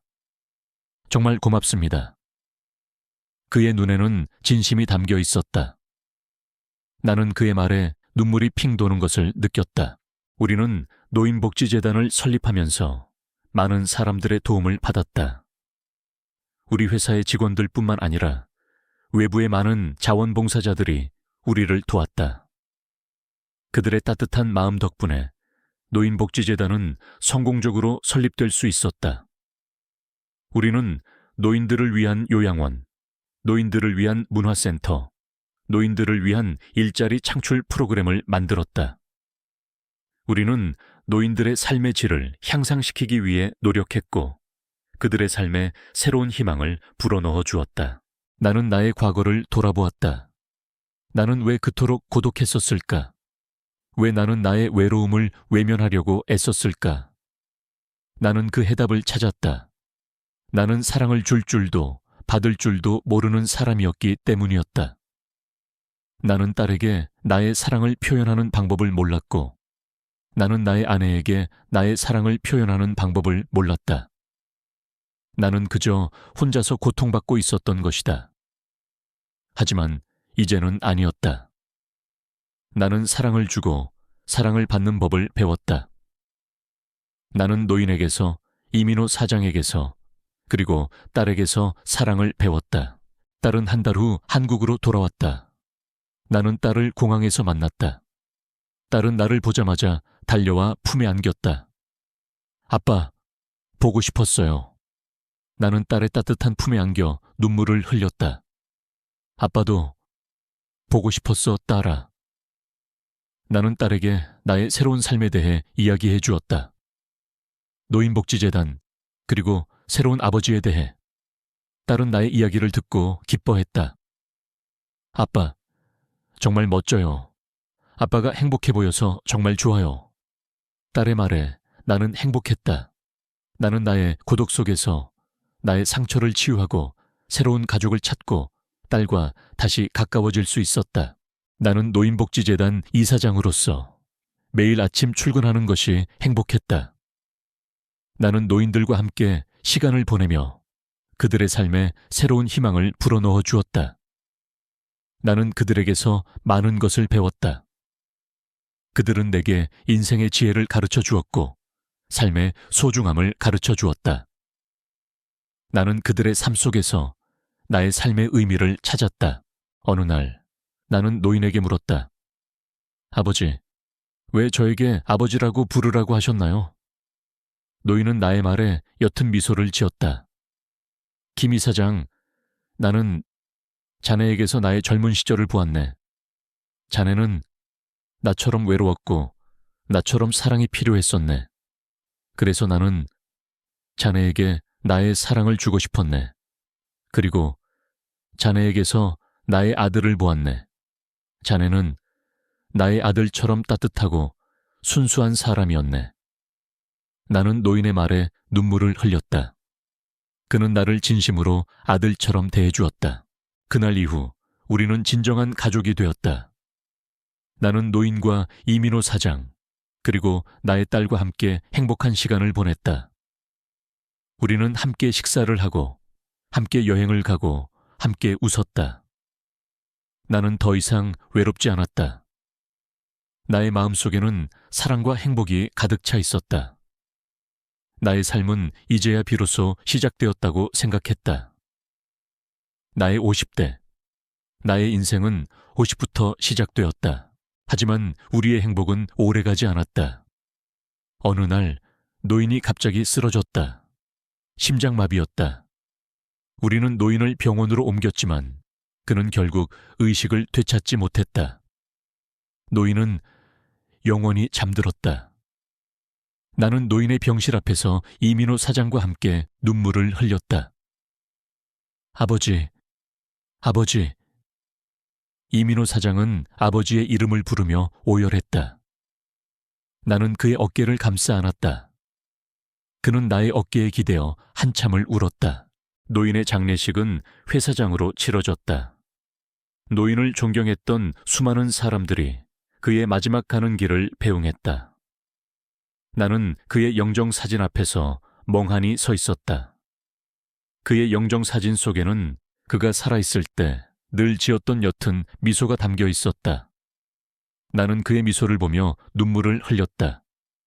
그는 내게 새로운 삶을 선물해주고 떠나갔다. 노인이 떠난 후 이민호 사장은 한동안 슬픔에 잠겨 있었다. 그는 아버지의 죽음을 받아들이지 못했다. 나는 그의 곁을 지키며 그를 위로해 주었다. 사장님, 아버님께서는 당신을 사랑하셨습니다. 당신이 아버지와 함께 시간을 보내준 것에 대해 누구보다 기뻐하셨을 것입니다. 나의 말에 이민호 사장은 눈물을 흘렸다. 김우진 씨, 당신 덕분에 내가 아버지와 화해할 수 있었습니다. 정말 고맙습니다. 노인의 죽음은 우리 모두에게 깊은 슬픔을 남겼다. 하지만 우리는 그의 죽음을 통해 삶의 소중함을 다시 한번 깨달았다. 우리는 노인의 뜻을 이어받아 노인복지재단을 더욱 발전시켜 나갔다. 우리는 노인들의 삶에 새로운 희망을 불어넣어 주기 위해 노력했고, 그들의 삶에 행복을 선물해 주기 위해 노력했다. 나는 노인복지재단 이사장으로서 매일 아침 출근하는 것이 행복했다. 나는 노인들과 함께 시간을 보내며 그들의 삶에 새로운 희망을 불어넣어 주었다. 나는 그들에게서 많은 것을 배웠다. 그들은 내게 인생의 지혜를 가르쳐 주었고 삶의 소중함을 가르쳐 주었다. 나는 그들의 삶 속에서 나의 삶의 의미를 찾았다. 어느 날 나는 노인에게 물었다. 아버지, 왜 저에게 아버지라고 부르라고 하셨나요? 노인은 나의 말에 옅은 미소를 지었다. 김 이사장, 나는 자네에게서 나의 젊은 시절을 보았네. 자네는 나처럼 외로웠고 나처럼 사랑이 필요했었네. 그래서 나는 자네에게 나의 사랑을 주고 싶었네. 그리고 자네에게서 나의 아들을 보았네. 자네는 나의 아들처럼 따뜻하고 순수한 사람이었네. 나는 노인의 말에 눈물을 흘렸다. 그는 나를 진심으로 아들처럼 대해주었다. 노인이 떠난 후 우리 모두는 깊은 슬픔에 잠겼다. 이민호 사장은 아버지의 죽음을 받아들이지 못했고 한동안 모든 업무를 중단한 채 침묵 속에 잠겨 있었다. 나는 그의 곁을 지키며 그를 위로해 주었다. 사장님 아버님께서는 당신을 사랑하셨습니다. 당신이 아버지와 화해하고 함께 시간을 보내준 것에 대해 누구보다 기뻐하셨을 것입니다. 나의 말에 그는 눈물을 흘렸다. 김우진 씨, 당신 덕분에 제가 아버지와 다시 가까워질 수 있었습니다. 정말 고맙습니다. 그는 나의 어깨에 기대어 오열했다. 나는 그의 슬픔이 나의 슬픔처럼 느껴졌다. 노인의 죽음은 우리 모두에게 깊은 상실감을 남겼지만 동시에 삶의 소중함을 다시 한번 깨닫게 해주었다. 이민호 사장은 아버지의 뜻을 이어받아 노인복지재단 사업에 더욱 매진하기 시작했다. 그는 아버지와의 관계 속에서 깨달은 사랑과 용서의 가치를 재단 운영에 담아냈다. 아버지는 저에게 삶의 마지막 순간까지 사랑과 용서가 무엇인지 가르쳐 주셨습니다. 저는 그 가르침을 잊지 않고 이 재단을 통해 세상에 전할 것입니다. 그의 눈빛은 그 어느 때보다 진지하고 단호했다. 나는 이민호 사장과 함께 노인복지재단을 더욱 발전시켜 나갔다. 우리는 노인들의 삶의 질을 향상시키기 위해 노력했고 그들의 삶에 새로운 희망을 불어넣어 주었다. 우리는 노인들을 위한 요양원, 노인들을 위한 문화센터, 노인들을 위한 일자리 창출 프로그램을 만들었다. 그들의 얼굴에는 행복과 미소가 가득했다. 나는 그들의 행복을 보며 나의 삶의 의미를 찾았다. 어느 날 이민호 사장이 내게 말했다. 김우진 씨, 제가 당신에게 한 가지 부탁을 해도 될까요? 나는 그의 말에 고개를 끄덕였다. 무엇이든지 말씀하세요, 사장님. 그는 잠시 망설이더니 조심스럽게 입을 열었다. 당신이 저희 아버지의 양아들이 되어주시면 안 될까요? 아버지는 당신을 진심으로 아들처럼 생각하셨습니다. 그리고 저 역시 당신을 형님처럼 생각합니다. 우리 함께 가족이 되어주세요. 그의 말에 나는 놀라 아무 말도 할 수 없었다. 그의 눈빛에는 진심이 담겨 있었다.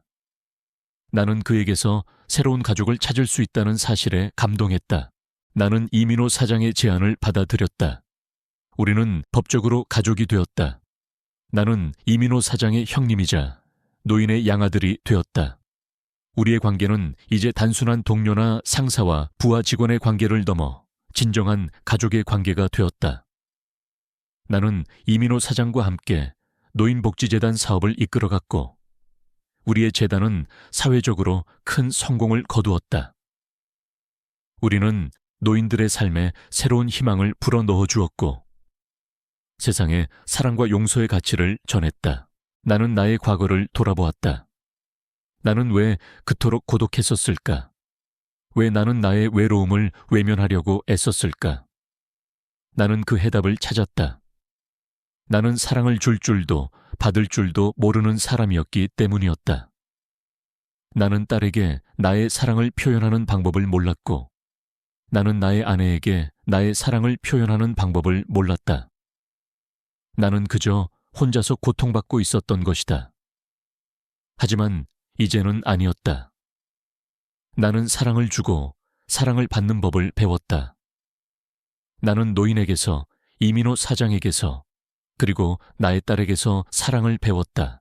나의 딸은 한국으로 돌아와 나의 집에서 함께 살기 시작했다.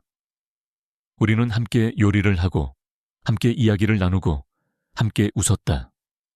딸은 내게 말했다. 아빠, 아빠가 행복해 보여서 정말 좋아요.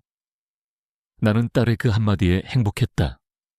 나는 나의 고독 속에서 나의 상처를 치유하고 새로운 가족을 찾고 딸과 다시 가까워질 수 있었다. 나는 노인복지재단 이사장으로서 매일 아침 출근하는 것이 행복했다. 나는 노인들과 함께 시간을 보내며 그들의 삶에 새로운 희망을 불어넣어 주었다.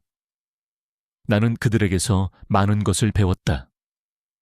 그들은 내게 인생의 지혜를 가르쳐 주었고 삶의 소중함을 가르쳐 주었다. 나는 그들의 삶 속에서 나의 삶의 의미를 찾았다. 어느 날 나는 노인의 묘지를 찾아갔다. 그의 묘지 앞에는 내가 가져온 꽃다발과 함께 이민호 사장이 가져온 꽃다발이 놓여 있었다. 나는 노인의 묘비 앞에서 한참 동안 서 있었다. 그리고 나는 노인의 묘비에 조용히 말을 건넸다. 아버지, 저는 아버지 덕분에 다시 살 수 있게 되었습니다. 정말 감사합니다. 나는 노인의 묘비 앞에서 눈물을 흘렸다. 그는 내게 새로운 삶을 선물해주고 떠나갔다. 나는 나의 삶이 이제야 비로소 시작되었다고 생각했다. 나의 50대. 나의 인생은 50부터 시작되었다. 나는 더 이상 외롭지 않았다. 나의 마음속에는 새로운 꿈과 희망이 가득 차 있었다. 나는 나의 남은 인생을 사랑하는 사람들을 위해 바치기로 결심했다. 나는 노인복지재단 이사장으로서 매일 아침 출근하는 것이 행복했다. 나는 노인들과 함께 시간을 보내며 그들의 삶에 새로운 희망을 불어넣어 주었다. 나는 그들에게서 많은 것을 배웠다. 그들은 내게 인생의 지혜를 가르쳐 주었고 삶의 소중함을 가르쳐 주었다. 나는 그들의 삶 속에서 나의 삶의 의미를 찾았다. 그날 밤 나는 딸과 함께 저녁 식사를 했다. 우리는 함께 요리를 하고 함께 이야기를 나누고 함께 웃었다. 딸은 내게 말했다.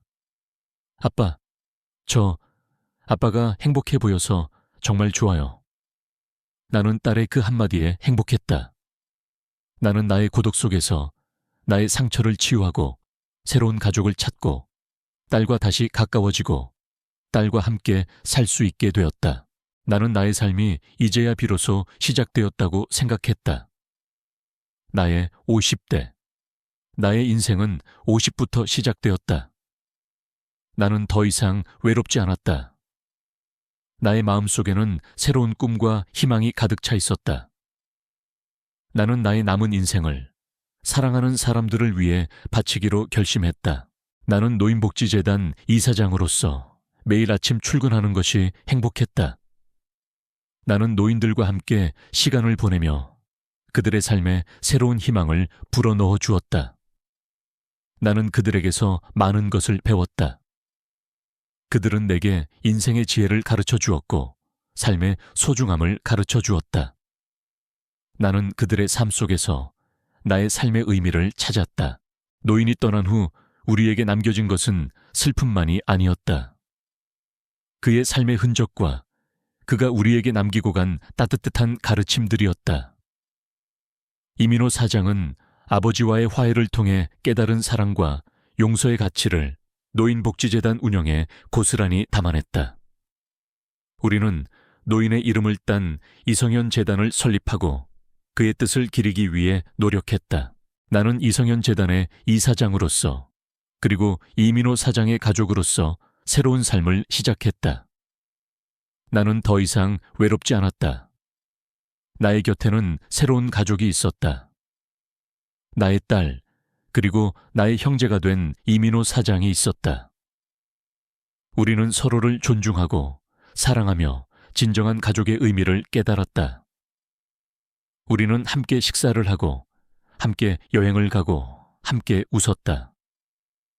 나는 나의 고독 속에서 나의 상처를 치유하고 새로운 가족을 찾을 수 있었다. 이성현 재단은 사회적으로 큰 성공을 거두었다. 우리는 노인들의 삶의 질을 향상시키기 위해 노력했고 그들의 삶에 새로운 희망을 불어넣어 주었다. 우리는 노인들을 위한 요양원, 노인들을 위한 문화센터, 노인들을 위한 일자리 창출 프로그램을 만들었다. 그들의 얼굴에는 행복과 미소가 가득했다. 나는 그들의 행복을 보며 나의 삶의 의미를 찾았다. 나의 딸은 한국으로 돌아와 나의 집에서 함께 살기 시작했다. 우리는 함께 요리를 하고 함께 이야기를 나누고 함께 웃었다. 딸은 내게 말했다. 아빠, 아빠가 행복해 보여서 정말 좋아요. 나는 딸의 그 한마디에 행복했다. 나는 나의 고독 속에서 나의 상처를 치유하고 새로운 가족을 찾고 딸과 다시 가까워지고 딸과 함께 살 수 있게 되었다. 어느 날 나는 노인의 묘지를 찾아갔다. 그의 묘지 앞에는 내가 가져온 꽃다발과 함께 이민호 사장이 가져온 꽃다발이 놓여 있었다. 나는 노인의 묘비 앞에서 한참 동안 서 있었다. 그리고 나는 노인의 묘비에 조용히 말을 건넸다. 아버지, 저는 아버지 덕분에 다시 살 수 있게 되었습니다. 정말 감사합니다. 나는 노인의 묘비 앞에서 눈물을 흘렸다. 그는 내게 새로운 삶을 선물해주고 떠나갔다. 나는 나의 삶이 이제야 비로소 시작되었다고 생각했다. 나의 50대. 나의 인생은 50부터 시작되었다. 나는 더 이상 외롭지 않았다. 나의 마음속에는 새로운 꿈과 희망이 가득 차 있었다. 나는 나의 남은 인생을 사랑하는 사람들을 위해 바치기로 결심했다. 나는 이성현 재단 이사장으로서 매일 아침 출근하는 것이 행복했다. 나는 노인들과 함께 시간을 보내며 그들의 삶에 새로운 희망을 불어넣어 주었다. 나는 그들에게서 많은 것을 배웠다. 그들은 내게 인생의 지혜를 가르쳐 주었고 삶의 소중함을 가르쳐 주었다. 나는 그들의 삶 속에서 나의 삶의 의미를 찾았다. 어느 날 나는 이민호 사장과 함께 노인복지재단의 한 노인과 이야기를 나누고 있었다.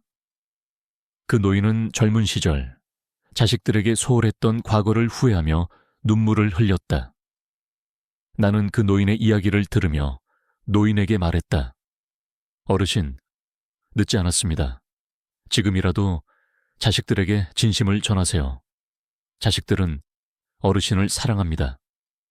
나의 말에 그 노인은 눈물을 닦고 나의 손을 잡고 말했다.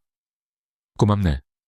김 이사장, 자네 덕분에 내가 다시 용기를 얻었네. 나는 그 노인의 말에 감동했다. 나는 이성현 재단 이사장으로서 많은 사람들에게 희망을 주었다. 나는 나의 과거를 통해 그들에게 새로운 삶의 가능성을 보여주었다. 나는 더 이상 외톨이가 아니었다. 나의 곁에는 사랑하는 가족이 있었고, 나를 믿고 따라주는 직원들이 있었으며, 나의 이야기를 듣고 위로를 받는 사람들이 있었다. 나는 이민호 사장과 함께 노인의 묘지를 찾아갔다. 우리는 노인의 묘비 앞에서 묵념했다. 이민호 사장이 말했다. 아버지, 저는 아버지의 뜻을 이어받아 이 재단을 더욱 발전시키겠습니다. 아버지가 자랑스러워하실 아들이 되겠습니다. 그의 목소리에는 진심이 담겨 있었다. 나는 이민호 사장을 보며 옅은 미소를 지었다. 그는 이제 더 이상 아버지를 증오하지 않았다. 그는 이제 아버지를 존경하고 사랑하는 아들이 되었다. 우리는 노인의 묘지를 떠나 함께 산책을 했다. 우리는 아무 말 없이 밤하늘의 별을 바라보았다. 그때 이민호 사장이 내게 말했다. 형님, 아버지께서 형님을 정말 사랑하셨습니다. 아버지께서 돌아가시기 전 제게 말씀하셨습니다. 우진이, 그 아이는 나의 아들이네. 내 아들을 잘 부탁하네. 라고요. 나는 그의 말에 눈물을 흘렸다. 노인은 나를 진심으로 아들처럼 대해주었다. 나는 나의 삶이 이제야 비로소 시작되었다고 생각했다. 나의 50대, 나의 인생은 50부터 시작되었다. 나는 더 이상 외롭지 않았다. 나의 마음속에는 새로운 꿈과 희망이 가득 차 있었다. 나는 나의 남은 인생을 사랑하는 사람들을 위해 바치기로 결심했다. 나는 이성현 재단 이사장으로서 매일 아침 출근하는 것이 행복했다. 나는 노인들과 함께 시간을 보내며 그들의 삶에 새로운 희망을 불어넣어 주었다. 나는 그들에게서 많은 것을 배웠다. 그들은 내게 인생의 지혜를 가르쳐 주었고 삶의 소중함을 가르쳐 주었다. 나는 그들의 삶 속에서 나의 삶의 의미를 찾았다. 나는 이민호 사장과 함께 노인복지재단의 한 노인과 이야기를 나누고 있었다. 그 노인은 젊은 시절 자식들에게 소홀했던 과거를 후회하며 눈물을 흘렸다. 나는 그 노인의 이야기를 들으며 노인에게 말했다. 어르신, 늦지 않았습니다. 지금이라도 자식들에게 진심을 전하세요. 자식들은 어르신을 사랑합니다. 나의 말에 그 노인은 눈물을 닦고 나의 손을 잡고 말했다. 고맙네, 김 이사장. 자네 덕분에 내가 다시 용기를 얻었네. 나는 그 노인의 말에 감동했다. 나는 이성현 재단 이사장으로서 많은 사람들에게 희망을 주었다. 나는 나의 과거를 통해 그들에게 새로운 삶의 가능성을 보여주었다. 나는 더 이상 외톨이가 아니었다. 나의 곁에는 사랑하는 가족이 있었고, 나를 믿고 따라주는 직원들이 있었으며, 나의 이야기를 듣고 위로를 받는 사람들이 있었다. 나는 이민호 사장과 함께 노인의 묘지를 찾아갔다. 우리는 노인의 묘비 앞에서 묵념했다. 이민호 사장이 말했다. 아버지, 저는 아버지의 뜻을 이어받아 이 재단을 더욱 발전시키겠습니다. 아버지가 자랑스러워하실 아들이 되겠습니다. 그의 목소리에는 진심이 담겨 있었다. 나는 이민호 사장을 보며 옅은 미소를 지었다. 그는 이제 더 이상 아버지를 증오하지 않았다. 그는 이제 아버지를 존경하고 사랑하는 아들이 되었다. 우리는 노인의 묘지를 떠나 함께 산책을 했다. 우리는 아무 말 없이 밤하늘의 별을 바라보았다. 그때 이민호 사장이 내게 말했다. 형님, 아버지께서 형님을 정말 사랑하셨습니다. 아버지께서 돌아가시기 전 제게 말씀하셨습니다. 우진이, 그 아이는 나의 아들이네. 내 아들을 잘 부탁하네. 라고요. 나는 그의 말에 눈물을 흘렸다. 노인은 나를 진심으로 아들처럼 대해 주었다. 그날 밤 나는 딸과 함께 저녁 식사를 했다. 우리는 함께 요리를 하고 함께 이야기를 나누고 함께 웃었다. 딸은 내게 말했다. 아빠, 아빠가 행복해 보여서 정말 좋아요. 나는 딸의 그 한마디에 행복했다. 나는 나의 고독 속에서 나의 상처를 치유하고 새로운 가족을 찾고 딸과 다시 가까워지고 딸과 함께 살 수 있게 되었다. 나의 삶은 이제야 비로소 시작되었다고 생각했다. 나의 50대. 나의 인생은 50부터 시작되었다. 나는 더 이상 외롭지 않았다. 나의 마음속에는 새로운 꿈과 희망이 가득 차 있었다. 나는 나의 남은 인생을 사랑하는 사람들을 위해 바치기로 결심했다.